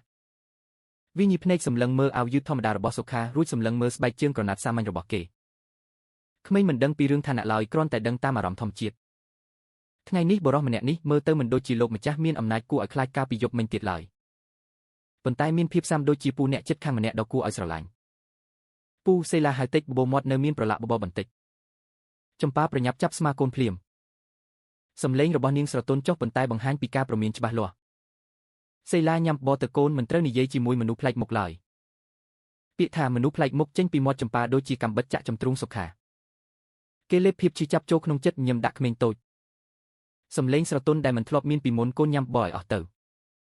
ពូគ្រាន់តែអង្គុយទីនេះផឹកទឹកតែប៉ុណ្ណោះសេលាស្ដាប់សំឡេងម្ដាយអន់ក្បាលញ៉ាំបបរបន្តប៉ុន្តែជារឿយវានៅតែលប់សម្លឹងមើលសុខាដោយក្តីចង់ដឹងចង់ឃើញបន្ទាប់ពីញ៉ាំបបរអស់ចានក្មេងតូចរត់ទៅក្បែរគ្រែបត់យកចេញនៅឡានជ័រលេងមួយដែលបាក់កង់ក្រោយម្ខាងវានៅដេកលេងលើដីព្យាយាមរុញឡានទៅមុខប៉ុន្តែឡាននៅតែផ្អៀងរួចក្រឡាប់ចុះសុខាសម្លឹងមើលឡានលេងថោកចាស់របស់កូនប្រុសចិត្តឈឺចាប់ខ្លាំងណាស់គិតទៅដល់បន្ទប់លេងកូននៅក្នុងវិឡាដ៏ធំរបស់ខ្លួនដែលពោពេញដោយឡានបញ្ជាមនុស្សយន្តទំនើបមានតម្លៃរាប់លានគេយល់ថាខ្លួនឯងពិតជាគួរឲ្យស្អប់ណាស់សុខាមិនអាចទ្រាំបានឡើយគេក្រោកឈរដើរទៅក្បែរកូនតូចរួចលុតជង្គង់ចុះក្បែរវាទុកឲ្យពូជួយមើលឲ្យណាសុខានិយាយតិចគេទទួលយកឡានពីដៃសេឡាចម្ប៉ាបំរុងនឹងដើរមកហាមឃាត់ប៉ុន្តែនៅពេលឃើញរូបភាពសុខាលុតជង្គង់ទាំងពីរចុះលើដីខ្សាច់ដែលប្រឡាក់មិនខ្វល់ពីរឿងខោអាវថ្លៃរបស់ខ្លួនឡើយជំហានជើងរបស់នាងបានឈប់ភ្លាមនាងបែរមុខចេញដៃទាំងពីរក្តាប់អាវចាស់ណែនបូមាត់ខំជាប់សុខារើសយកមែកឈើតូចមួយដែលធ្លាក់លើដីប្រើប្រាស់ដៃកេះដុតឲ្យក្តៅក្បាលជ័រនៃកង់ឡានរួចសឹករៀបចំវាឲ្យជាប់ឡើងវិញដៃទាំងពីរដែលធ្លាប់តែប្រើដើម្បីចុះហត្ថលេខាគម្រោងហិរញ្ញវត្ថុធំឥឡូវនេះមានភាពអត់ធ្មត់ខ្ពស់បំផុតក្នុងការជួសជុលឡានជ័រលេងមានតម្លៃ2-300រៀលរួចរាល់ហើយកូនសាក់រុញមើលទៅសុខាដាក់ឡានចុះដីរុញស្រាលឡានរត់ទៅមុខយ៉ាងត្រង់លេងក្រឡាប់ទៀតហើយភ្នែករបស់សេឡាភ្លឺឡើងភ្លាមក្មេងតូចសាច់សប្បាយចិត្តលោតលេងយ៉ាងសប្បាយឡានរត់បានហើយពូកែណាស់ក្មេងតូចស្មោះត្រង់មិនដឹងពីរឿងរ៉ាវស្មុគស្មាញរបស់មនុស្សធំនៅជុំវិញខ្លួនឡើយវាកាន់ឡានរត់ជុំវិញជើងរបស់សុខារួចស្រាប់តែតាមសភាពគត់នៃក្តីស្រឡាញ់ក្មេងតូចសេឡាបានលោតទៅអបរបស់សុខាយ៉ាងណែនដៃតូចទាំងពីរតោងស្មារបស់គេអារម្មណ៍កក់ក្ដៅនិងភាពទន់ខ្សោយរបស់រាងកាយកូនប្រុសប៉ះនឹងទ្រូងធ្វើឲ្យរាងកាយរបស់សុខាឡើងរឹងភ្លាមអារម្មណ៍ស្រឡាញ់កូនយ៉ាងខ្លាំងបានកើនឡើងនៅក្នុងខ្លួនរបស់គេខ្លាំងជាងពេលណាទាំងអស់សភាពគត់នៃឪពុកបានភ្ញាក់ឡើងយ៉ាងខ្លាំងគេញាប់ញួរលើកដៃអោបខ្នងតូចរបស់កូនប្រុសហឺតក្លិនកូននៅលើសក់ទន់របស់វាទឹកភ្នែករបស់គេសឹងតែហូរចេញមកម្ដងទៀតប៉ុន្តែគេព្យាយាមទប់ទល់ដើម្បីកុំឲ្យកូនភ័យខ្លាចចម្ប៉ាឈរក្បែរនោះឃើញគ្រប់យ៉ាងបេះដូងរបស់នាងដូចជាត្រូវដែមខាងក្តាប់ណែងនាងឃើញការប្រែប្រួលនៅក្នុងភ្នែករបស់សុខាគ្មានភាពអំនួតគ្មានការផ្ដល់ឲ្យដោយការមើលងាយមានតែសេចក្តីស្រឡាញ់ដ៏ស្មោះត្រង់បំផុតរបស់ឪពុកម្នាក់ចំពោះកូនភាពស្អប់ខ្ពើមដែលនាងចិញ្ចឹមអស់រយៈពេល5ឆ្នាំកន្លងមកស្រាប់តែរង្គោះរង្គើបន្តិចប៉ុន្តែការឈឺចាប់ពីអតីតកាលភាពលំបាកដែលនាងធ្លាប់ទ្រាំទ្រគឺធំធេងពេកមិនអាចឲ្យនាងបោះបង់ការការពារខ្លួនបានងាយស្រួលឡើយសេឡាមកក្បែរម៉ាក់មកសម្លេងរបស់ចម្ប៉ាបន្លឺឡើងលេងខ្លាំងដោយការពីយប់មិញប៉ុន្តែបង្កប់នៅភាពទុក្ខព្រួយយ៉ាងខ្លាំង កុំធ្វើឲ្យរំខានដល់ភ្ញៀវផឹកទឹកសេឡាស្ដាប់បង្គាប់លេងដៃសុខាកាន់ឡានលេងរត់ទៅរកម្ដាយសុខាក្រោកឈរឡើងបោះដេកខ្សាច់នៅលើជង្គង់ខោគេសម្លឹងមើលចម្ប៉ាភ្នែកបង្ហាញពីការសុំទោសនិងការអង្វរយ៉ាងខ្លាំងគេដឹងថានាងកំពុងតែមានសម្ពាធក្នុងចិត្តយ៉ាងខ្លាំងនៅពេលឃើញគេលេចឡើងចំពេលដែលបរិយាកាសនៅក្នុងតូបលក់ទឹកកំពុងតែមានភាពស្ងប់ស្ងាត់គួរឲ្យបារម្ភពីផ្លូវបត់ចុះកំពង់ទឹកសំឡេងម៉ាស៊ីនម៉ូតូបានបន្លឺឡើងយ៉ាងខ្លាំងគួរឲ្យរំខានម៉ូតូចំនួន3គ្រឿងដែលគ្មានកញ្ចក់គ្មានផ្លាកលេខបានបើកយ៉ាងលឿនចូលមកក្នុងតំបន់ភូមិអ្នកក្រីក្រផ្សែងម៉ូតូហុយឡើងឆ្ងាញ់បរោះ3នាក់ខ្លួនទេបង្ហាញស្នាមសាក់ពេញខ្លួនបានចុះពីលើម៉ូតូមេក្រុមដើរមកកាន់បំពង់ដែកវីនិងដៃម៉ូតូភ្នែករបស់ពួកគេសម្លឹងមើលជុំវិញខ្លួនដោយភាពកាចសាហាវនិងការគំរាមកំហែងពួកគេបានឈប់នៅពីមុខតូបលក់ទឹករបស់ចម្ប៉ាសម្លឹងមើលទៅកាន់ស្ត្រីស្គមស្គាំងដែលកំពុងអបកូនប្រុសតូចនៅក្នុងទ្រុងសំឡេងវីបំពង់ដែកនិងម៉ូតូគួរឲ្យខ្លាចបំផ្លាញបរិយាកាសស្ងប់ស្ងាត់នាពេលព្រឹកអ្នកលក់ដូរនៅជុំវិញនោះប្រញាប់ស្ងាត់មាត់ភ្លាមអ្នកលក់ត្រីប្រញាប់រុញរទេះលក់ដូររបស់ខ្លួនចូលទៅក្នុងកន្លែងងឹតភ្លាមគ្មាននរណាម្នាក់ហ៊ាននិយាយអ្វីឡើយនៅតំបន់កំពង់ទឹកចាស់ដ៏វឹកវរបែបនេះច្បាប់របស់អ្នកទាលុយក្បាលកាក់នៅតែជាភាពងឹតដែលសង្កត់លើជីវិតរបស់មនុស្សក្រីក្រទន់ខ្សោយទាំងឡាយបុរសម្នាក់ដែលដើរមុខឈ្មោះខនមានស្នាមរបួសវែងនៅលើមុខវាសម្លឹងមើលចម្ប៉ាដោយភ្នែកតូចចង្អៀតកាច់សាហាវវាដើរមកជិតទៅឈើប្រើប្រាស់បំពង់ដែកក្រវែងថងគ្រាប់ការឈូករត់ចុះដីសំឡេងលេព្រោះជាតិស្រាណែចម្ប៉ាខែនេះយឺតអស់3ថ្ងៃហើយណាលុយក្បាលកាក់ទីតាំងបន្តិចបន្តួចសោះបណ្ដោយឲ្យបងប្អូនខ្ញុំត្រូវមកដល់ទីនេះដើម្បីរំលឹកបែបនេះយ៉ាងម៉េចឬមួយយូនេះលក់ដាច់ខ្លាំងពេកមើងងាយបងប្អូនខ្ញុំហើយចម្ប៉ាខ្លាចបន្តិចប៉ុន្តែដៃទាំងពីរនៅតែអបសេឡាយ៉ាងណែនប្រើប្រាស់រាងកាយស្គមរបស់ខ្លួនដើម្បីការពារកូនប្រុសដែលកំពុងតែយំខ្លាចមុខរបស់នាងស្លេកស្លាំងប៉ុន្តែព្យាយាមនិយាយដោយសំឡេងស្ងប់ស្ងាត់បងខនពីថ្ងៃនេះទុកដឹកទំនិញមកយឺតណាស់តូបលក់ទឹកគ្មានភ្ញៀវឡើយខ្ញុំសូមបងពន្យាពេលដល់ចុងសប្តាហ៍តាបងពន្យាពេលស្អីបរោះធាត់ម្នាក់នៅពីក្រោយស្រែកឡើងវាដើរមកជន់ជើងទៅឈើខ្លាំងធ្វើឲ្យទៅឈើរង្គោះរង្គើកែវទឹកតែរបស់សុខាឲ្យធ្លាក់ចុះដីបែកខ្ទេចខ្ទីដល់ចុងសប្តាហ៍តាបងប្អូនខ្ញុំត្រូវផឹកទឹកស្អាតរួមមែនទេថ្ងៃនេះបើគ្មានលុយទេខ្ញុំនឹងរុះរើតូបនេះឲ្យអ្នកផ្សេងជួលភ្លាមសេឡាខ្លាចខ្លាំងយំខ្លាំងឡើងម៉ាក់កូនខ្លាចណាស់សំឡេងយំរបស់កូនធ្វើឲ្យឈឺចិត្តណាស់ចម្ប៉ាបានត្រឹមតែខំបោមាត់ទឹកភ្នែកហូរចេញមកប៉ុន្តែនាងព្យាយាមទប់ទល់នាងដឹងច្បាស់ថានៅក្នុងពិភពលោកនេះភាពទន់ខ្សោយគ្រាន់តែធ្វើឲ្យពួកវាសាហាវជាងមុនប៉ុណ្ណោះសុខាជ្រស្ងៀមនៅក្នុងភាពងឹតនៃដាំគីតាំងពីដំបូងដល់ចុងដៃទាំងពីររបស់គេបានក្តាប់ណែនជាកណ្ដាប់ដៃតាំងពីពេលណាមកមិនដឹងសរសៃឈាមឡើងនៅលើដៃភ្នែកដែលធ្លាប់តែមានភាពហត់នឿយនឹងការសុំទោសនៅពេលសម្លឹងមើលចម្ប៉ាឥឡូវនេះប្រែជាត្រជាក់និងមុតស្រួចដូចជាកាំបិតអំណាចរបស់មនុស្សម្នាក់ដែលធ្លាប់បំផ្លាញសត្រូវរាប់រយក្នុងចំនួនមនុស្សដឹកនាំក្រុមហ៊ុនធំមួយដែលក្តាប់វាសនារបស់មនុស្សរាប់ពាន់នាក់ចាប់ផ្ដើមជាឡើងគ្រប់ដណ្ដប់តូបលក់ទឹកតូចចង្អៀតគេមិនបានរត់ទៅវីតប់ដូចជាយុវជនទុនជ្រីឡើយមនុស្សដែលធ្លាប់ឆ្លងកាត់ការលំបាកនិងមានអំណាចពិតប្រាកដយល់ច្បាស់ថាការប្រើប្រាស់កម្លាំងដៃជើងគឺជាវិធីថោកទាបនិងគ្មានប្រសិទ្ធភាពបំផុតសុខាដើរចេញពីភាពងឹតនៃដាំគីយឺតគេដើរកាត់ចម្ប៉ាដៃម្ខាងប៉ះស្មានាងស្រាលក្នុងមួយខណៈការប៉ះពាល់ដែលល្មមនឹងផ្ញើសារប្រាប់នាងថាមានបងនៅទីនេះហើយ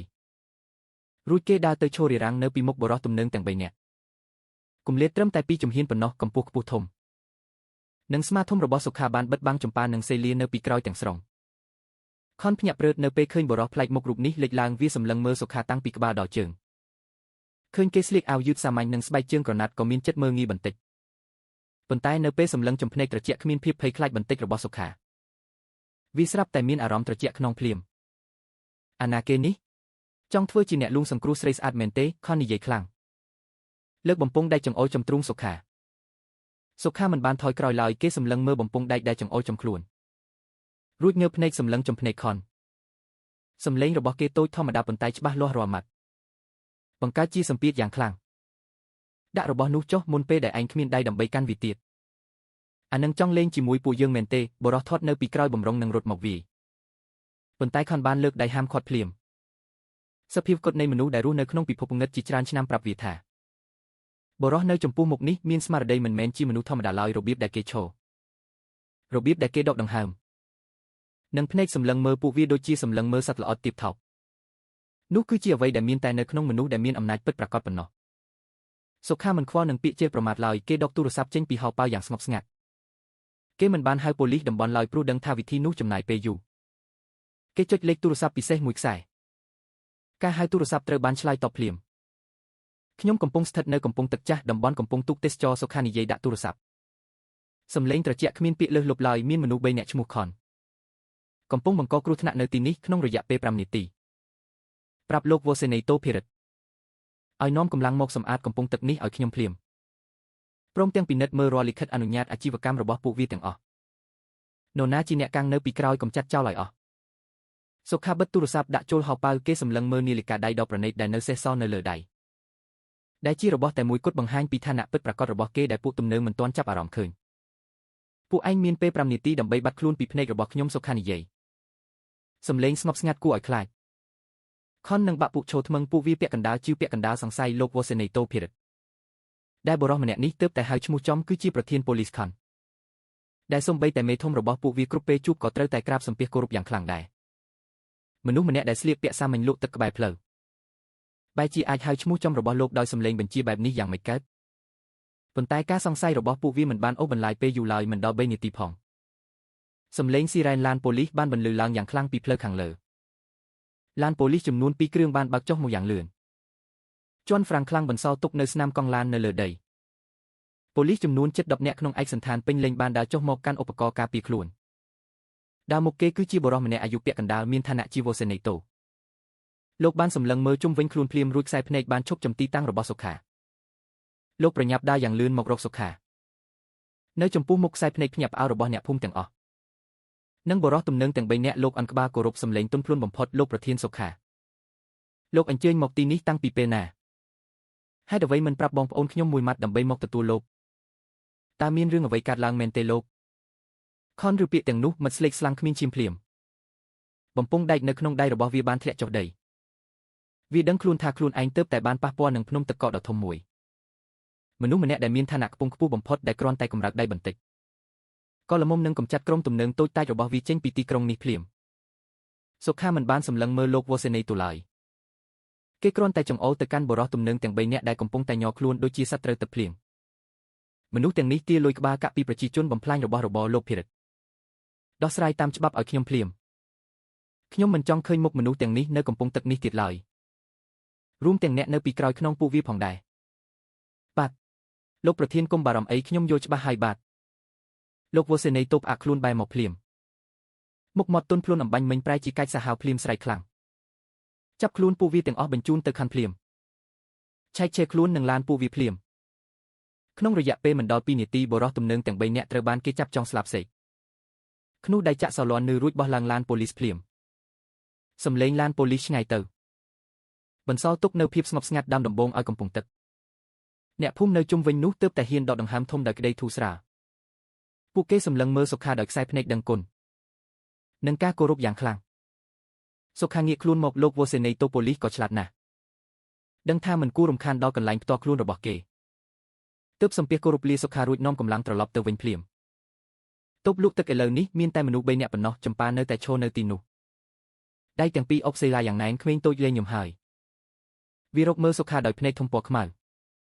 ពោពេញដោយការគោរពដូចជាមើលឃើញវីរបុរសនៅក្នុងរឿងព្រេងអញ្ចឹងប៉ុន្តែចម្ប៉ាគឺខុសគ្នាខ្សែភ្នែករបស់នាងសម្លឹងមើលគេគ្មានក្តីដឹងគុណឡើយមានតែការច្របូកច្របល់រវាងការជិះចាប់ជូរចត់និងការខកចិត្តយ៉ាងជ្រៅនាងសម្លឹងមើលទៅឈើដែលបាក់ជើងសម្លឹងមើលថង់គ្រាប់ការឈូករត់ដែលបាក់ខ្ទេចលើដីរួចងើបភ្នែកសម្លឹងចំបុរសនៅចំពោះមុខខ្លួនមនុស្សម្នាក់ដែលគ្រាន់តែទូរស័ព្ទមួយខ្សែក៏អាចផ្លាស់ប្ដូរគ្រប់យ៉ាងនៅកំពង់ទឹកនេះភ្លាមអរគុណចំពោះក្តីសប្បុរសរបស់លោកប្រធានសម្លេងចម្ប៉ាស្អប់ពោពេញដោយភាពជូរចត់នាងដាក់សេឡាចុះលើកៅអីយឺតរួចអន់ខ្លួនរើសថង់គ្រាប់ការឈូករត់ដែលប្រឡាក់ដីប៉ុន្តែដូចដែលលោកឃើញហើយវត្តមានរបស់លោកគ្រាន់តែធ្វើឲ្យជីវិតរបស់ម្ដាយកូនខ្ញុំកាន់តែវឹកវរប៉ុណ្ណោះ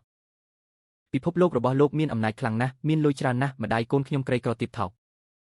មិនអាចទ្រាំទ្របានឡើយសូមលោកអត់ទោសឲ្យពួកយើងដើរចេញទៅពាក្យសម្ដីរបស់ចម្ប៉ាដូចជាដុំថ្មត្រជាក់បោះចំចន្លោះទេគ្មានសម្លេងឆ្លើយតបប៉ុន្តែមានកម្លាំងបំផ្លាញយ៉ាងខ្លាំង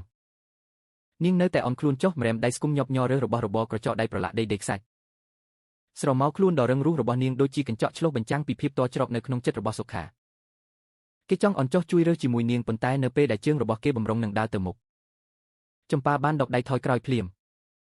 ហាក់ដូចជាភ័យខ្លាចថាការប៉ះពាល់របស់គេនឹងធ្វើឲ្យប្រឡាក់ ឬបំផ្លាញមោទនភាពចុងក្រោយដែលនាងកំពុងតែការពារចំពេលដែលបរិយាកាសកំពុងតែកកស្ទះដោយភាពស្ងប់ស្ងាត់ថប់ដង្ហើមមេឃខាងលើកំពុងទឹកស្រាប់តែប្រែជាពណ៌ខ្មៅស្រអាប់ពុកខ្មៅធ្លាក់ចុះមកយ៉ាងលឿនបិទបាំងពន្លឺព្រះអាទិត្យពេលព្រឹកដកខ្សោយខ្យល់ទន្លេស្រាប់តែបដូរទីដល់បក់ខ្លាំងពីក្រោមឡើងលើនាំមកនៅទឹកសន្សើមត្រជាក់និងដេកខ្សាច់ហុយពេញអាកាសសំឡេងសង្កសីនៅលើដំបូលតូបរបស់ចម្ប៉ាបោកទង្គិចគ្នាគួរឲ្យខ្លាចបង្ហាញថាព្យុះភ្លៀងធំកំពុងតែមកដល់ម៉ាក់កូនត្រជាក់ណាស់សេឡាកោងខ្លួននៅលើកៅអីជ័រដៃទាំងពីរអុបស្មាតូចដែលកំពុងតែញ័រខ្លាំងក្នុងរយៈពេលមិនដល់2នាទីដំណក់ទឹកភ្លៀងធំចាប់ផ្ដើមធ្លាក់ចុះមកលើដីបង្កើតជាសំឡេងលាន់ញើសតង់ផ្លាស្ទិកដែលធ្លាប់តែរហែកម្ខាងឥឡូវនេះមិនអាចការពារទឹកភ្លៀងបានឡើយទឹកភ្លៀងហូរតាមចន្លោះប្រហោងចាក់ចំក្រែបត់ចាក់ចំកែវទឹកនៅលើតូចម្ប៉ាប្រញាប់បោះរបស់របរចោលដែលម្ខាងអុបសេឡាដៃម្ខាងទៀតខំប្រឹងទាញតង់ផ្លាស្ទិកដើម្បីការពារកូនប៉ុន្តែកម្លាំងស្ត្រីស្គមម្នាក់យ៉ាងម៉េចនឹងអាចប្រយុទ្ធជាមួយព្យុះភ្លៀងដ៏ខ្លាំងក្លាបានទៅខ្យល់បក់ខ្លាំងធ្វើឲ្យតង់ផ្លាស្ទិកកអើចេញពីខ្សែចងបោកចំខ្លួននាងទឹកភ្លៀងធ្លាក់ចុះមកធ្វើឲ្យសក់របស់ចម្ប៉ាសាមជោគក្នុងរយៈពេល2-3វិនាទីសុខាមិនអាចឈរមើលបន្តទៀតបានឡើយសភាពគត់នៃការការពារបានកើនឡើងបំផ្លាញរាល់គម្លាតនិងភាពរីរៃកាលពីមុនគេរត់ចូលទៅក្នុងភ្លៀង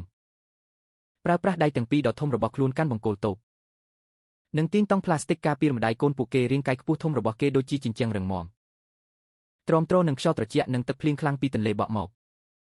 កចម្ប៉ាកុំខំប្រឹងទៀតអីព្យុះភ្លៀងនេះខ្លាំងណាស់តូបនេះមិនអាចទ្រាំបានឡើយសុខាស្រែកខ្លាំងកណ្ដាលសំឡេងផ្គរលាន់នាំកូនឡើងឡានរបស់បងជ្រប់ភ្លៀងសិនទៅមើលកូនមើលវាកំពុងតែញ័រត្រជាក់អស់ហើយចម្ប៉ាសម្លឹងមើលសេឡាក្មេងតូចកំពុងតែអបក្បាលពោះម្ដាយយ៉ាងណែនបូមាត់តូចរបស់វាប្រែជាពណ៌ស្វាយដោយសារតែត្រជាក់ភ្នែកទាំងពីរបិទជិតទឹកភ្លៀងហូរតាមមុខចិត្តម្ដាយឈឺចាប់ខ្លាំងណាស់នាងអាចទ្រាំលំបាកអាចប្រើមោទនភាពដើម្បីបដិសេធរាល់ការជួយរបស់សុខាប៉ុន្តែមិនអាចយកជីវិតនិងសុខភាពរបស់កូនប្រុសមកលេងសើចជាមួយព្យុះភ្លៀងបានឡើយចម្ប៉ាខំបូមាត់រហូតដល់ហូរឈាមសម្លឹងមើលសុខាកាត់តាមទឹកភ្លៀងដ៏ក្រាស់ការងក់ក្បាលតិចរបស់នាងនៅក្នុងខណៈនោះដូចជាការចុះចាញ់នឹងវាសនាប៉ុន្តែជាការចុះចាញ់របស់ម្ដាយម្នាក់ដើម្បីកូនសុខាប្រញាប់អន់ខ្លួនចុះបីសេឡាភ្លាមគេដោះអាវក្រៅស្ដាងធំលើខ្លួនក្មេងតូចរួចដៃម្ខាងកាន់ក៏ដៃចម្ប៉ាទាញនាងរត់ឡើងលើផ្លូវបត់ឆ្ពោះទៅកាន់ឡានសឺហ្វដែលកំពុងឈប់ទឹកភ្លៀងហូរខ្លាំងធ្វើឲ្យមើលផ្លូវមិនច្បាស់ផ្លូវដីអើសឹងតែធ្វើឲ្យចម្ប៉ាដួលជាច្រើនដងប៉ុន្តែដៃរបស់សុខាតែងតែក្តាប់ណែនជួយនាងមានបង្អែករឹងមាំទ្វារឡានបើកភាពកក់ក្ដៅចេញពីប្រព័ន្ធកម្ដៅក្នុងឡានជិះចេញមកសុខាជួយគ្រីចម្ប៉ាចូលទៅកៅអីក្រោយមុនរួចដាក់សេឡាទៅក្នុងទ្រូងនាងយ៉ាងប្រុងប្រយ័ត្នគេប្រញាប់បិទទ្វារឡានដើរវាងក្បាលឡានរួចចូលទៅកៅអីបើកបរបរិយាកាសនៅក្នុងឡានសឺហ្វដ៏ប្រណីតស្រាប់តែដាច់ដោយឡែកទាំងស្រុងពីពិភពលោកខ្យល់ព្យុះខាងក្រៅសំឡេងភ្លៀងបោកចម្លានឺតែសំឡេងធ្ងន់ប៉ុណ្ណោះសុខាបញ្ឆេះឡានបើកប្រព័ន្ធកម្ដៅក្នុងកម្រិតល្មមរួចដកក្រដាសជូតស្ងួតហុចឲ្យនាងអូនជូតខ្លួនឲ្យកូនទៅខ្លាចវាផ្ដាសាយសំឡេងរបស់គេស្រទន់សម្លឹងមើលចម្ប៉ាកាត់តាមកញ្ចក់ឡាន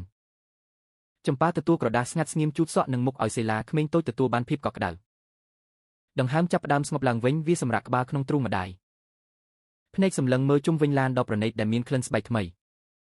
ចម្ប៉ាប្រើប្រាស់ក្រដាសផ្សេងទៀតជូតសក់ដែលសើមរបស់ខ្លួនសម្លៀកបំពាក់ចាស់សាមជោគជាប់នឹងស្បែកបង្ហាញឲ្យឃើញរាងកាយស្គមស្កាំងគួរឲ្យអាណិតសុខាសម្លឹងមើលស្ត្រីនៅពីក្រោយទ្រូងដូចជាមានដុំធ្ងន់ៗសង្កត់ឡាននេះមានតម្លៃស្មើនឹងទូកដឹកទំនិញរាប់រយគ្រឿងដែលឆ្លងកាត់កំពង់ទឹកនោះប៉ុន្តែវាមិនអាចការពារស្ត្រីដែលគេស្រឡាញ់ឲ្យជៀសផុតពីភ្លៀងរដូវក្តៅអស់រយៈពេល5ឆ្នាំកន្លងមកឡើយគេពន្លត់ម៉ាស៊ីនឡានមានភាពស្ងប់ស្ងាត់ទាំងស្រុងសល់តែសំឡេងដកដង្ហើមរបស់ក្មេងតូចនិងសំឡេងភ្លៀងធ្លាក់នៅខាងក្រៅសុខាលែងដៃពីចង្កូតឡានគេងាកខ្លួនមកផ្អែកខ្នងនឹងកៅអីដើម្បីប្រឈមមុខចំជាមួយចម្ប៉ា5ឆ្នាំកន្លងមកអូនរស់នៅយ៉ាងណាសំណួររបស់សុខាបន្លឺឡើងសាមញ្ញគ្មានភាពមុតស្រួចរបស់អ្នកជំនួញទៀតឡើយនោះជាសំណួររបស់បុរសម្នាក់ដែលច្របូកច្របល់នៅចំពោះមុខបំណែកបាក់បែកនៃជីវិតរបស់ខ្លួនចម្ប៉ាស្ទាបសក់កូនប្រុសភ្នែកសម្លឹងមើលកាត់កញ្ចក់ឡានកន្លែងដែលទឹកភ្លៀងកំពុងហូរតាមកញ្ចក់រស់នៅយ៉ាងណាបងក៏ឃើញហើយតាញ៉ាំបាយផ្សារគេងតង់ផ្លាស្ទិកភ្ញាក់ឡើងជាមួយសំឡេងទូកនឹងគេងលក់នៅពេលកំពុងទឹកស្ងាត់ភ្ញៀវដំបងឡើយឃើញលំបាកក្រោយមកក៏ទម្លាប់ទៅជីវិតរបស់មនុស្សពលកម្មនៅទីនេះនរណាក៏ដូចនរណាដែរខ្ញុំមិនមែនជាករណីពិសេសឡើយហេតុអ្វីបានជាអូនលាក់បងរឿងកូនសុខាស្អប់សំឡេងភ្នែកក្រហមឡើងបើបងមិនបានចៃដន្យឲ្យមកដល់ទីនេះតើអូនចង់លាក់បងដល់ពេលណាដល់ពេលកូនធំឡើងដោយមិនដឹងមុខឪពុកវាជាអាណាគេមែនទេចម្ប៉ាងាកក្បាលមកភ្លាមខ្សែភ្នែករបស់នាងជួបចំភ្នែកសុខាលើកនេះភាពស្ងប់ស្ងាត់បាត់បង់អស់ ជំនួសមកវិញដោយកំហឹងនៃមោទនភាពដែលត្រូវគេធ្វើឲ្យឈឺចាប់យ៉ាងខ្លាំងប្រាប់បងដើម្បីអ្វីចម្ប៉ាហៅឈ្មោះគេសំលេងស្ដាប់ទៅឆ្ងាយណាស់ដើម្បីឲ្យបងយកលុយមួយដុំមកទិញកូនពីដៃខ្ញុំដូចជាវិធីដែលម្ដាយរបស់បងបានប្រើប្រាស់លុយដើម្បីទិញមោទនភាពរបស់ខ្ញុំកាលពី5ឆ្នាំមុនពេលលែងលះមែនទេឬដើម្បីឲ្យបងដែលរវល់នឹងការធ្វើដំណើរទៅបរទេសជារឿយឲ្យជំនួយការយកទឹកដោះគោនឹងឡានលេងថ្លៃមកឲ្យវារួចហៅថាកាត់ប្រកិច្ចជាឪពុកសុខាភាំងបន្តិចដៃទាំងពីរក្តាប់កៅអីណែនចម្ប៉ាបងមិនបានដឹងរឿងរ៉ាវរបស់ម៉ាក់ការនោះឡើយបងស្បថាបងទើបតែដឹងការពិតទាំងអស់កាលពីយប់មិញប៉ុណ្ណោះបើបងដឹងឬមិនដឹងតើមានអ្វីខុសគ្នាទេចម្ប៉ាកាត់សម្ដីគេទឹកភ្នែកមួយដំណក់បានហូរតាមថ្ពាល់របស់នាងប៉ុន្តែសំឡេងរបស់នាងនៅតែម៉ឺងម៉ាត់ការពិតគឺបងបានជឿជាក់លើរូបថតទាំងនោះការពិតគឺបងបានជ្រើសរើសភាពស្ងប់ស្ងាត់ដើម្បីធ្វើបាបខ្ញុំបងគិតថាខ្ញុំដើរចេញទៅព្រោះតែមោទនភាពល្ងងខ្លៅប៉ុន្តែបងមិនដឹងទេថ្ងៃដែលខ្ញុំដើរចេញពីផ្ទះនោះខ្ញុំគ្មានផ្លូវត្រឡប់ទៅវិញទៀតឡើយខ្ញុំទទួលយកការបង្កើតកូនម្នាក់ដងចិញ្ចឹមកូនម្នាក់ឯងនៅកំពង់ទឹកនេះមិនមែនដោយសារខ្ញុំស្អប់បងទេប៉ុន្តែដោយសារខ្ញុំចង់ឲ្យកូនរបស់ខ្ញុំធំឡើងដោយសារលុយស្អាតស្អំដែលដុសចេញពីកម្លាំងដៃរបស់ខ្ញុំទោះបីជាវាតិចតួចក៏ដោយជាងការធំឡើងនៅក្នុងការមើលងាយរបស់គ្រួសារអ្នកមានសម្លឹងមើលទឹកភ្នែករបស់ចម្ប៉ាហូរចុះលើអាវកូនសុខាមានអារម្មណ៍ថាបេះដូងរបស់ខ្លួនបាក់ខ្ទេចខ្ទីអស់រាល់ពាក្យការពីខ្លួនរាល់ការដោះសារអំពីរឿងរវល់រឿងយល់ច្រឡំកន្លងមកស្រាប់តែប្រែជាទុនខ្សោយនិងគ្មានតម្លៃសោះនៅចំពោះមុខអ្វីដែលនាងបានឆ្លងកាត់គេបានបណ្ដោយឲ្យស្ត្រីដែលខ្លួនធ្លាប់សន្យាការពារត្រូវទៅលាងចានជួលត្រូវឈររងចាំទូកពេលយប់ដើម្បីលក់ទឹកក្នុងពេលដែលកំពុងមានផ្ទៃពោះសុខាបើកទ្វារឡានដើរចេញទៅក្រៅមិនខ្វល់ពីភ្លៀងព្យុះកំពុងតែបោកចំខ្លួនឡើយគេបើកទ្វារកៅអីក្រោយរួចចូលទៅលុតជង្គង់ចុះក្បែរចម្ប៉ានៅក្នុងកន្លែងចង្អៀតនៃកៅអីក្រោយសុខាបានលុតជង្គង់ទាំងពីរចុះលើកម្រាលឡានអន់ក្បាលចុះសង្កត់ថ្ងាសលើជង្គង់របស់ចម្ប៉ាការលុតជង្គង់របស់មហាសេដ្ឋីម្នាក់នៅចំពោះមុខស្ត្រីលក់ទឹកក្បែរផ្លូវគ្មានការមើលឃើញរបស់អ្នកកាសែតគ្មានការគណនានៃចំនួននោះគឺជាការលុតជង្គង់របស់បុរសម្នាក់ដែលដឹងការពិតអំពីកំហុសដ៏ធំរបស់ខ្លួនការសុំទោសដ៏យឺតពេលរបស់មនុស្សដែលបានបាត់បង់របស់មានតម្លៃបំផុតក្នុងជីវិតដោយសារតែភាពអាត្មានិយមបងសុំទោសចម្ប៉ាបងសុំទោសសុខាយំខ្សឹបខ្សួលសម្លេងយំរបស់បុរសអាយុ35ឆ្នាំផ្ទុះឡើងកណ្ដាលសម្លេងព្យុះភ្លៀងខាងក្រៅស្មារបស់គេញ័រខ្លាំងដៃទាំងពីរញាប់ញួរកាន់ជាអាវចាស់របស់នាងគឺបងល្ងងខ្លៅគឺបងអាក្រក់ណាស់សូមឲ្យបងបានកែប្រែបានមើលថែម្ដាយកូនអូនផងសូមអង្វរចម្ប៉ាអង្គុយស្ងៀមរាងកាយទាំងមូលរបស់នាងឡើងរឹងនៅចំពោះមុខសកម្មភាពរបស់សុខាអារម្មណ៍កក់ក្ដៅពីទឹកភ្នែករបស់គេហូរស្រោចសម្លៀកបំពាក់ចាស់ប៉ាស្បែកនាងធ្វើឲ្យដុំទឹកកកនៅក្នុងចិត្តនាង5ឆ្នាំកន្លងមកស្រាប់តែឈឺផ្សាខ្លាំងនាងសម្លឹងមើលសក់ដែលចាប់ផ្ដើមមានស្កូវពី3សរសៃរបស់បុរសដែលធ្លាប់ជាប្តីខ្លួន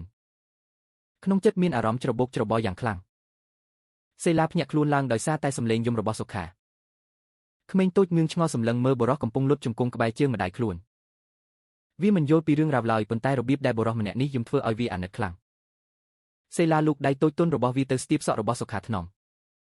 ដូចជាវិធីដែលម្ដាយរបស់វាធ្លាប់ធ្វើរាល់ពេលវាពិបាកចិត្តការប៉ះពាល់របស់សេឡាលើសក់សុខាដូចជាទឹកត្រជាក់ជួយឲ្យគេមានស្មារតីល្អឡើងវិញសុខាងើបក្បាលឡើងមុខមាត់ពោពេញដោយទឹកភ្នែកព្យាយាមញឹមដើម្បីកុំឲ្យកូនភ័យខ្លាចគេកាន់ដៃតូចរបស់កូនស្ទាបនឹងថ្ពាល់ខ្លួនទទួលអារម្មណ៍ទន់ខ្សោយនោះមុនពេលលែងដៃត្រឡប់ទៅកៅអីបើកបោវិញចម្ប៉ានៅតែអង្គុយស្ងៀមភ្នែកសម្លឹងមើលទៅក្រៅបង្អួចកន្លែងដែលទឹកភ្លៀងចាប់ផ្ដើមតិចទៅបង្ហាញឲ្យឃើញមេឃក្រោយព្យុះដ៏ត្រជាក់សុខាមិនបានជូនម្ដាយកូនពួកគេត្រឡប់ទៅតូបលក់ទឹកដែលបាក់បែកនោះវិញឡើយគេដឹងច្បាស់ថាតូបនោះឥឡូវនេះប្រឡាក់ទឹកអស់ហើយបន្ទាប់ពីព្យុះភ្លៀងគេបានបើកឡានស៊ើបឆ្ពោះទៅកាន់តំបន់ជីក្រុងចម្ប៉ាឃើញផ្លូវផ្លាស់ប្ដូរប៉ុន្តែនាងមិនបាននិយាយអ្វីឡើយមិនសួរនិងមិនការពារខ្លួនភាពស្ងប់ស្ងាត់របស់នាងពេលនេះលែងជាការទ្រាំទ្រទៀតហើយប៉ុន្តែជាចិត្តរបស់មនុស្សដែលឆ្លងកាត់ការលំបាកជាច្រើនលែងមានអ្វីត្រូវបាត់បង់និងលែងខ្លាចអ្វីទៀតហើយឡានបានបត់ចូលរបងដែកដ៏ធំដើរកាត់សួនច្បារដ៏ទូលាយដែលមានដើមឈើថ្លៃរួចឈប់នៅពីមុខវិឡាដ៏ធំស្កឹមស្កៃទីនេះនៅតែដែលស្រស់ស្អាតធំធេងប៉ុន្តែគ្មានជីវិតសោះឡើយឧខាចុះពីលើឡានបើកទ្វារក្រោយគេបំរុងនឹងបីសេឡាប៉ុន្តែចម្ប៉ាបានលឿនជាងនាងបីកូននៅក្នុងទ្រូងដើរចុះពីលើឡានដោយស្បែកជើងចោះចាស់ជើងទេរបស់នាងដើរលើការ៉ូថ្មម៉ាបដ៏ស្អាតបន្សល់ទុកនៅស្នាមទឹកដីប្រឡាក់សុខាដើរក្បែរនោះបើកទ្វារឈើធំពីរនៅពេលពួកគេទាំង3នាក់ដើរចូលទៅក្នុងបន្ទប់ទទួលភ្ញៀវបរិយាកាសកក់ក្ដៅរបស់ម៉ាស៊ីនកម្ដៅមិនអាចធ្វើឲ្យភាពតឹងតែងថយចុះឡើយអង្គុយនៅលើសាឡុងស្បែកថ្លៃនៅកណ្ដាលបន្ទប់គឺស្ត្រីម្នាក់អាយុជាង60ឆ្នាំស្លៀកពាក់អាវសូត្រពណ៌បៃតងយ៉ាងប្រណីត ពាក់ខ្សែគុជខ្យងធម្មជាតិភ្លឺរលោងសក់រៀបចំយ៉ាងស្អាតគ្មានសរសៃញែញ៉ៃឡើយនោះគឺជាម្ដាយរបស់សុខាលោកស្រីសូភីគាត់អង្គុយនៅទីនោះយ៉ាងថ្លៃថ្នូរហាក់ដូចជាបានដឹងមុនថាកូនប្រុសតែមួយគត់របស់ខ្លួននឹងនាំរបស់អ្វីមកផ្ទះបន្ទាប់ពីមួយយប់បាត់ខ្លួនខ្សែភ្នែកមុតស្រួចរបស់ស្ត្រីជាន់ខ្ពស់សម្លឹងមើលសុខារួចឈប់ចំលើចម្ប៉ាការជ្រួញចិញ្ចើមបន្តិចការបង្ហាញទឹកមុខមើងងាយបានលេចឡើងយ៉ាងលឿនគាត់សម្លឹងមើលសម្លៀកបំពាក់ចាស់សាមជោគសម្លឹងមើលស្បែកជើងចោប្រឡាក់ដីរបស់ចម្ប៉ាដែលកំពុងតែធ្វើឲ្យប្រឡាក់កម្រាលរោមជៀមថ្លៃដែលមានតម្លៃស្មើនឹងលុយរស់នៅពេញមួយឆ្នាំរបស់គ្រួសារធម្មតាកូនដើរពេញមួយយប់គ្រាន់តែដើម្បីនាំរបស់មិនស្អាតទាំងនេះមកផ្ទះវិញមែនទេសម្លេងរបស់គាត់ទន់ភ្លន់យឺតប៉ុន្តែរាល់ម៉ាត់មានបង្កប់នៅបន្លាចម្ប៉ាមិនបានថយក្រោយឡើយនាងឈរត្រង់ខ្លួនកណ្ដាលបន្ទប់ដ៏ធំដៃអប់កូនប្រុសដែលកំពុងតែខ្លាចនៅជិតម្ដាយនៅពេលឃើញមនុស្សប្លែកមុខនាងសម្លឹងមើលស្ត្រីនៅចំពោះមុខខ្លួនមនុស្សដែលកាលពី5ឆ្នាំមុនបានប្រើប្រាស់ពាក្យសម្ដីប្រមាថមើលងាយដល់មោទនភាពរបស់នាងមនុស្សដែលរៀបចំគម្រោងអាក្រក់ដើម្បីដេញនាងចេញពីផ្ទះនៅក្នុងភ្នែករបស់ចម្ប៉ាពេលនេះគ្មានការអន់ចិត្តឡើយមានតែការមើលងាយដ៏ស្ងប់ស្ងាត់ប៉ុណ្ណោះសុខាដើរទៅមុខមួយជំហានឈររារាំងចន្លោះម្ដាយនិងចម្ប៉ាមុខរបស់គេឡើងរឹងសរសៃថ្ពាល់កម្រើកម៉ាក់នេះគឺជាប្រពន្ធរបស់កូនហើយនេះគឺជាចៅប្រុសរបស់ម៉ាក់សុខានិយាយសំឡេងតូចប៉ុន្តែធ្ងន់ដូចជាផ្គរលាន់ម៉ាក់ជំពាក់ពាក្យសុំទោសចំពោះចម្ប៉ាហើយម៉ាក់ជំពាក់ឋានៈស្របច្បាប់ចំពោះកូនតូចម្នាក់នេះដែលម៉ាក់បានរៀបចំគម្រោងដណ្ដើមយកពីវាកាលពី5ឆ្នាំមុនម្ដាយរបស់គេសើចតិចសំឡេងសើចតាមបែបអ្នកមានបន្លឺឡើងកណ្ដាលបន្ទប់ដ៏ធំគាត់ក្រោកឈរខ្សែគុជខ្យងកម្រើកតាមជំហានដើរដ៏ថ្លៃថ្នូរឋានៈអីតារាកូនអង្គុយតំណែងប្រធានក្រុមហ៊ុនយូរពេករហូតដល់ភ្លេចរបៀបសម្លឹងមើលមនុស្សហើយមែនទេកាលនោះវាដើរចេញទៅដោយស្ងប់ស្ងាត់ឥឡូវនេះនៅពេលកូនកំពុងតែជោគជ័យបំផុតវាបែរជានាំក្មេងម្នាក់មកបង្ហាញខ្លួននៅតំបន់កំពង់ទឹកដែលក្រុមហ៊ុនកូនកំពុងតែរៀបចំអភិវឌ្ឍកូនមិនយល់ថាគម្រោងការនេះល្អឥតខ្ចោះពេកទេមែនទេអាណាគេហ៊ានធានាថាក្មេងនោះជាឈាមជ័ររបស់គ្រួសារយើងឬគ្រាន់តែជាឧបករណ៍ដែលគេចិញ្ចឹមដើម្បីចាំថ្ងៃមកទាលុយ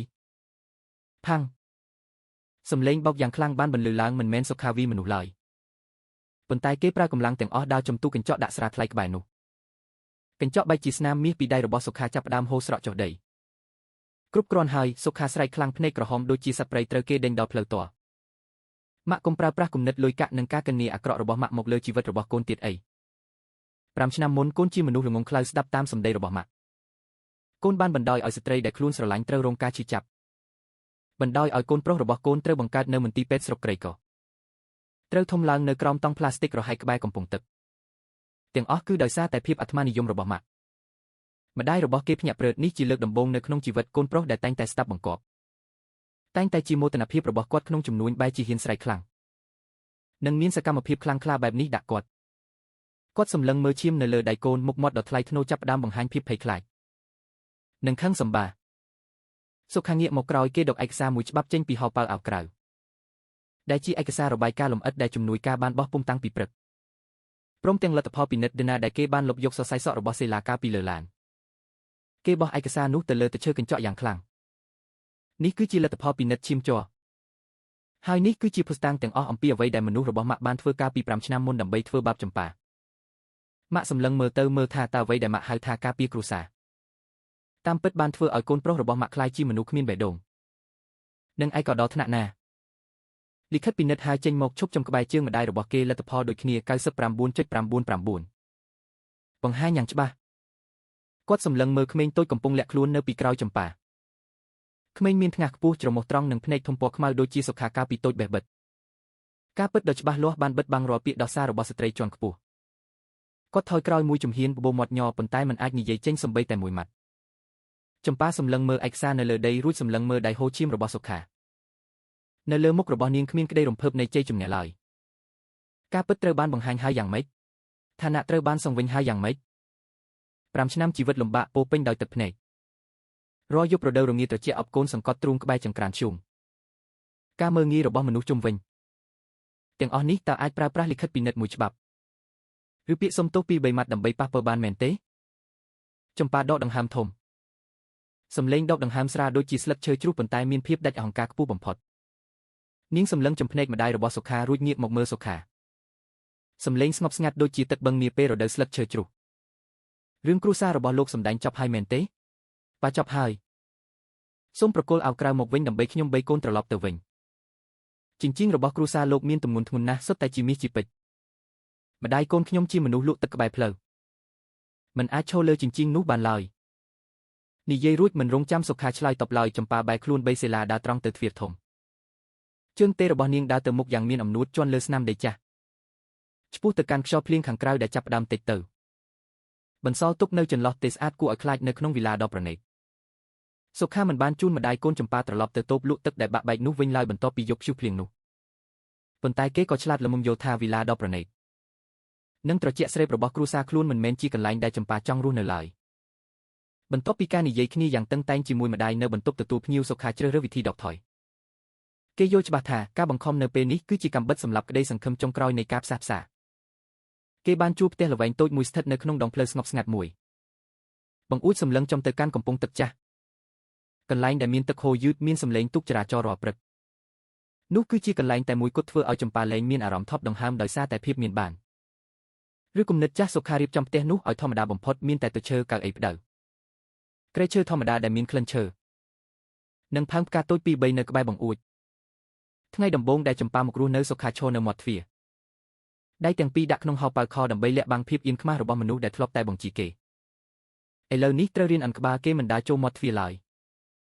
គ្រាន់តែមើលចម្ប៉ាកំពុងបោះសម្អាតទៅឈើរួចនិយាយតិចចម្ប៉ានៅកំពុងទឹកខាងក្រោមគេចាប់ផ្ដើមរៀបចំតូបលក់ទឹកឡើងវិញហើយ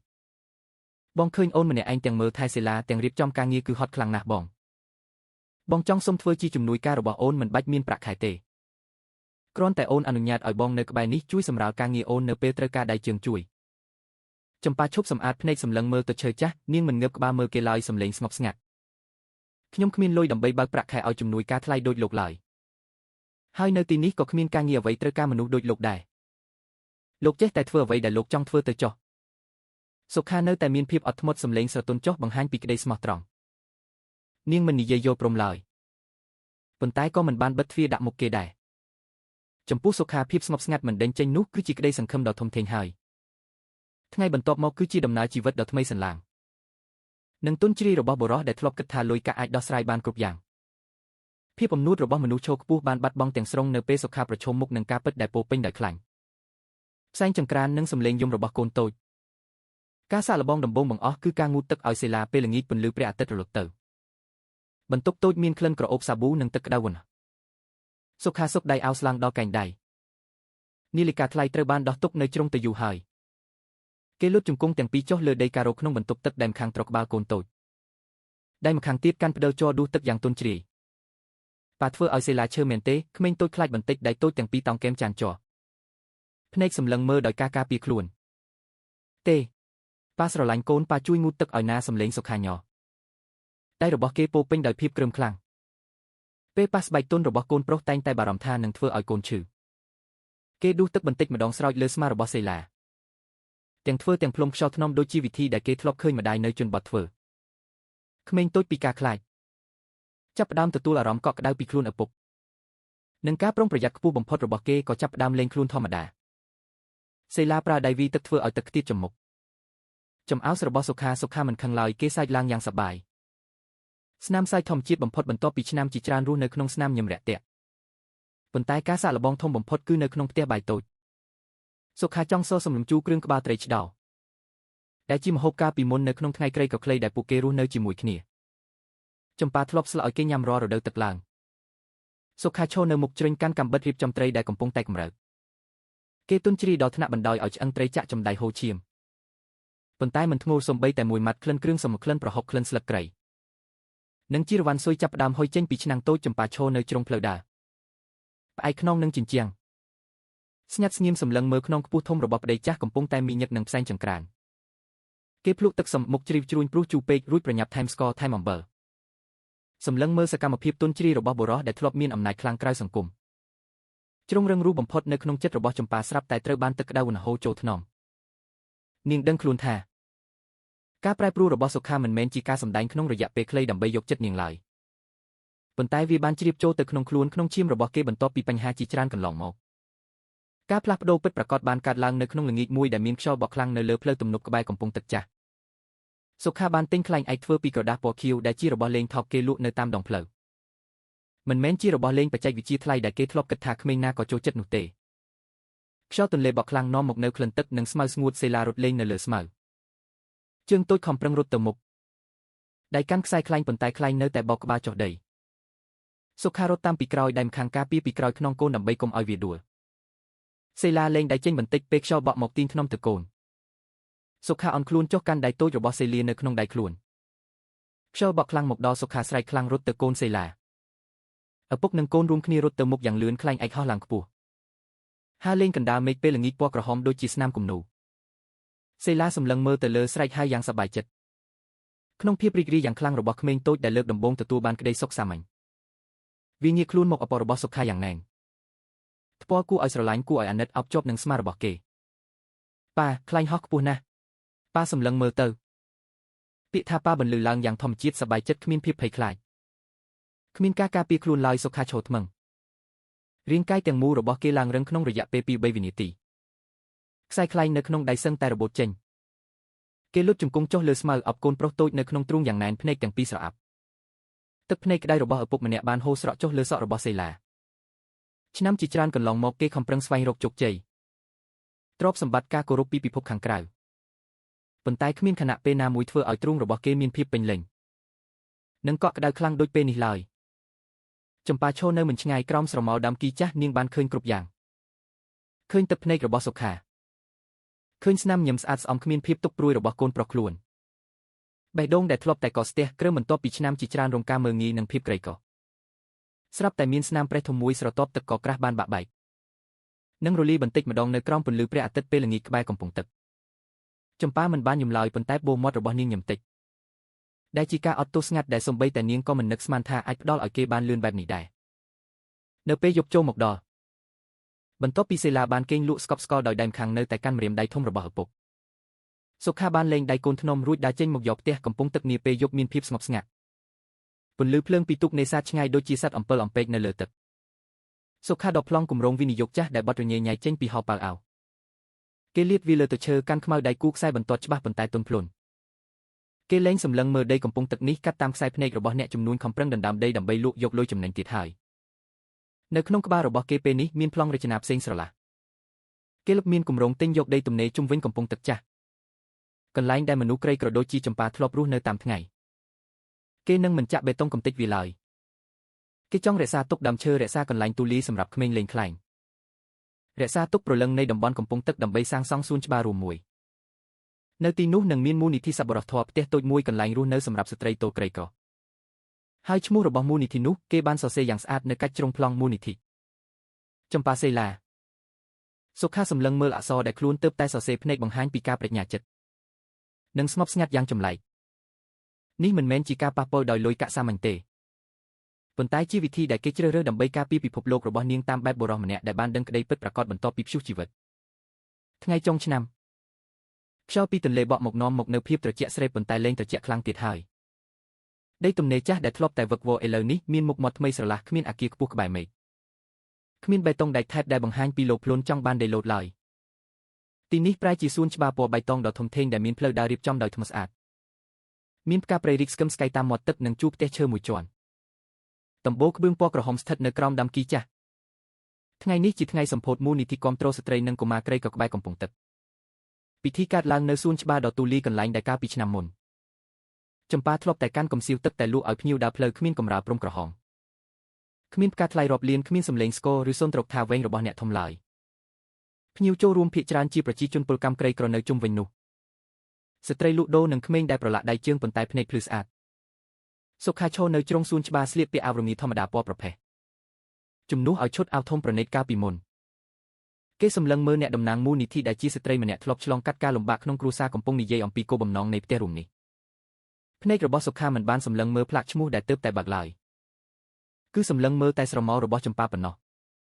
ចម្ប៉ាថ្ងៃនេះស្លៀកពាក់អាវសូត្រធម្មតាពណ៌ត្នោតចាស់សក់ចុងថ្នមដោយដង្កៀបឈើសាមញ្ញនាងមិនឡើងលើវេទិកាទេមិនឈរនៅកណ្ដាលឡើយគ្រាន់តែឈរស្ងប់ស្ងាត់នៅក្រោមដើមឈើកាន់ដៃសេឡាក្មេងតូចថ្ងៃនេះស្លៀកពាក់ខោអាវថ្មីពណ៌ក្រហមព្រោះត្រជាក់ជារឿយងើបមើលម្ដាយរួចមើលទៅសុខាញឹមយ៉ាងគួរឲ្យស្រឡាញ់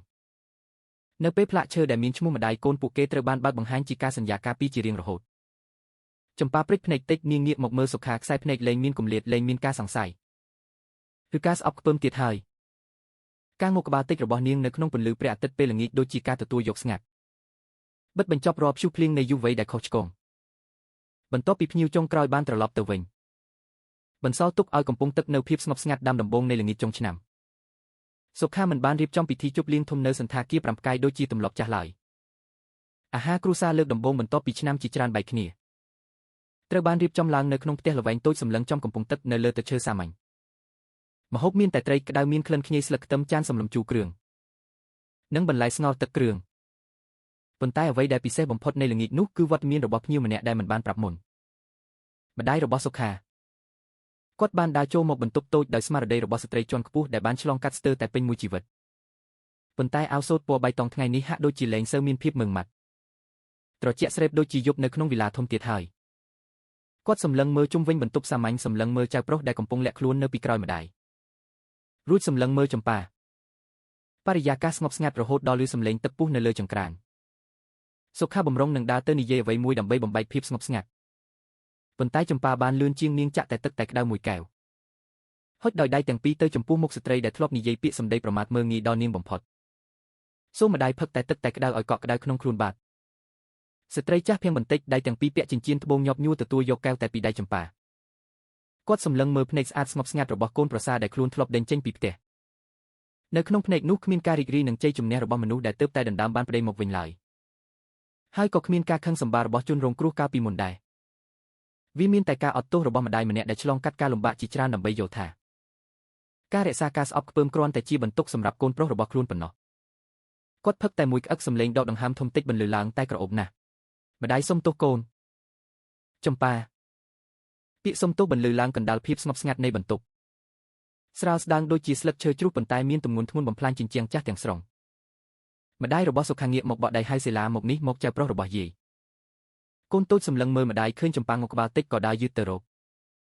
ត់ចូលទៅក្នុងទ្រូងរបស់ស្ត្រីចាស់ដែលមានសក់ស្កូវខណៈពេលដែលគាត់អប់ចៅប្រុសយ៉ាងណែងទឹកភ្នែកដែលមិនសូវមានរបស់ស្ត្រីមានមោទនភាពបានហូរតាមស្នាមជ្រីវជ្រួញក្បែរភ្នែកសុខាដឹងច្បាស់ថាគ្រួសាររបស់គេត្រូវបានកើតឡើងវិញពិតប្រាកដពីបំណែកបាក់បែកនៅពេលយប់ងឹតគ្រប់ដណ្ដប់កំពង់ទឹកម្ដាយរបស់សុខាបានត្រឡប់ទៅវិញជាមួយអ្នកបើកឡានសេឡាក៏ដេកលក់ស្កប់ស្កល់បន្ទាប់ពីមួយថ្ងៃរត់លេងហត់សុខាកាន់ដៃចម្ប៉ាដើរតាមផ្លូវតូចឆ្ពោះទៅកាន់កំពង់ទឹកចាស់កន្លែងដែលកាលពីមុនទូកដឹកសាច់តែងតែឈប់ឥឡូវនេះត្រូវបានរៀបចំជាយ៉រឈើសម្លឹងចំទឹកទន្លេខ្យល់យប់ចុងឆ្នាំបក់ខ្លាំងនាំមកនូវភាពត្រជាក់ប៉ះស្បែកសុខាដោះអាវក្រៅក្រាស់របស់ខ្លួនគ្រប់លើស្មារបស់ចម្ប៉ាថ្នមនាងមិនបដិសេធឡើយទាញអាវឲ្យជិតគ្នាដើម្បីឲ្យភាពកក់ក្ដៅរបស់គេការពាររាងកាយនាងមនុស្សពីរនាក់ផ្អែកខ្នងនឹងរបងឈើសម្លឹងមើលផ្ទៃទឹកដ៏ធំធេងពន្លឺភ្លើងពីអគារខ្ពស់នៅសងខាងទីក្រុងជិះចុះមកលើទឹកជាស្នាមភ្លឺវែងដូចជាពេជ្របែកខ្ទេចកំពុងហូរយឺតប៉ុន្តែទាំងសុខានិងចម្ប៉ាលែងសម្លឹងមើលទៅពន្លឺស្រស់ស្អាតឆ្ងាយទាំងនោះទៀតហើយភ្នែករបស់ពួកគេសម្លឹងមើលតែភាពស្ងប់ស្ងាត់នៃទន្លេកន្លែងដែលមានដើមចុះកំពុងតែហូរយឺតតាមទឹកបងចាំថ្ងៃដំបូងដែលពួកយើងជួបគ្នានៅកំពង់ទឹកនេះទេចម្ប៉ានិយាយមុនសំឡេងនាងលីលំនឹងសំឡេងទឹករលកប៉ះឈើបងចាំសុខាងាកខ្លួនសម្លឹងមើលមុខនាងនៅក្រោមពន្លឺព្រះច័ន្ទពេលយប់កាលនោះអូនកំពុងតែមីញឹកនឹងចង្ក្រានឈូងផ្សែងហុយពេញធ្វើឲ្យភ្នែកអូនក្រហមបងស្លៀកពាក់ស្បែកជើងស្បែកស្អាតសឹងតែឲ្យជើងដួលក្នុងភពចម្ប៉ាសើចស្នាមសើចស្ងប់ស្ងាត់បំផុតបន្ទាប់ពីឆ្នាំជាច្រើនលាក់បាំងកាលនោះខ្ញុំស្អប់បងណាស់មើលទៅបងជាអ្នកមានប្លែកមុខគ្មានចំណុចណាដែលសមនឹងកំពុងទឹកក្រីក្រនេះសោះឡើយចុះឥឡូវនេះយ៉ាងម៉េចវិញសុខាសួរដៃរបស់គេកម្រើកយឺតលើបងឈើរួចកាន់ដៃចម្ប៉ាថ្នមលើកនេះនាងមិនដកដៃចេញទេម្រាមដៃទាំង5របស់នាងមានភាពត្រជាក់បន្តិចប៉ុន្តែនៅពេលស្ថិតនៅក្នុងដៃដ៏ក្រើមនិងកក់ក្ដៅរបស់គេចាប់ផ្ដើមទន់ចុះកាន់ដៃគេណែនដូចជាចំណងធម្មជាតិនៃវាសនាសុខាកាន់ដៃនាងណែនសម្លេងស្រទន់ឆ្នាំជាច្រើនកន្លងមក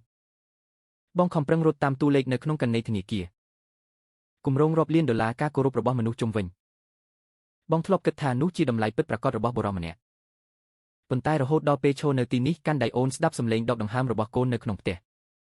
បងទើបតែយល់ច្បាស់រឿងមួយគេឈប់បន្តិចសម្លឹងមើលចំភ្នែកចម្ប៉ាភ្នែកបង្ហាញពីការយល់ដឹងនិងការគោរពខ្ពស់បំផុតភាពមានបានពិតប្រាកដនៃជីវិតមិនមែនស្ថិតនៅលើអ្វីដែលយើងមាននៅខាងក្រៅឡើយវាស្ថិតនៅក្នុងសម្លេងសើចសប្បាយរបស់កូននៅពេលខ្លែងហោះឡើងខ្ពស់និងការកាន់ដៃគ្នាឲ្យជាប់របស់ស្ត្រីដែលរួមដំណើរជាមួយបងឆ្លងកាត់ថ្ងៃព្យុះភ្លៀងលំបាកបំផុតអរគុណអូនដែលមិនបោះបង់បងចោលក្នុងពេលដែលបងជាមនុស្សដែលមិនសមនឹងទទួលបានបំផុតចម្ប៉ាមិននិយាយអ្វីឡើយនាងគ្រាន់តែផ្អែកក្បាលលើស្មារបស់គេថ្នម ភាពកក់ក្ដៅចេញពីទ្រូងរបស់សុខាជួយបណ្ដេញភាពត្រជាក់នៃយប់រដូវរងានៅលើមេឃងងឹតចាប់ផ្ដើមមានផ្កាយភ្លឺឡើងស្អាតនិងរឹងមាំទឹកទន្លេនៅក្រោមជើងនៅតែហូរនាំយកទៅនៅរាល់ភាពលំបាកនៃអតីតកាលឆ្ពោះទៅកាន់សមុទ្រធំបន្សល់ទុកតែភាពស្ងប់ស្ងាត់និងកក់ក្ដៅនៅក្បែរកំពង់ទឹកចាស់ទំព័រជីវិតដែលពោពេញដោយស្នាមរបួសនិងទឹកភ្នែកទីបំផុតបានបិទបញ្ចប់ហើយខាងមុខទោះបីជាដឹងថាជីវិតនៅតែមានភាពរលាក់ប៉ុន្តែនៅពេលដៃទាំងពីរបានរៀនពីរបៀបកាន់គ្នាឲ្យជាប់បន្ទាប់ពីព្យុះភ្លៀងរាល់ព្រឹកព្រលឹមភ្ញាក់ឡើងកំពង់ទឹកចាស់នឹងតែងតែជាកន្លែងទទួលយកពន្លឺព្រះអាទិត្យដំបូងបង្អស់ដ៏កក់ក្ដៅនិងស្រស់ស្អាតបំផុតអរគុណប្រិយមិត្តទាំងអស់គ្នាដែលបានស្ដាប់រហូតដល់ទីបញ្ចប់នៃសាច់រឿងនេះប្រសិនបើប្រិយមិត្តពេញចិត្តសូមជួយសរសេរមិត្តចែករំលែកអារម្មណ៍និងចុច Subscribe ដើម្បីរួមដំណើរជាមួយរឿងរ៉ាវជាបន្តបន្ទាប់ជួបគ្នាឡើងវិញនៅក្នុងវីដេអូក្រោយ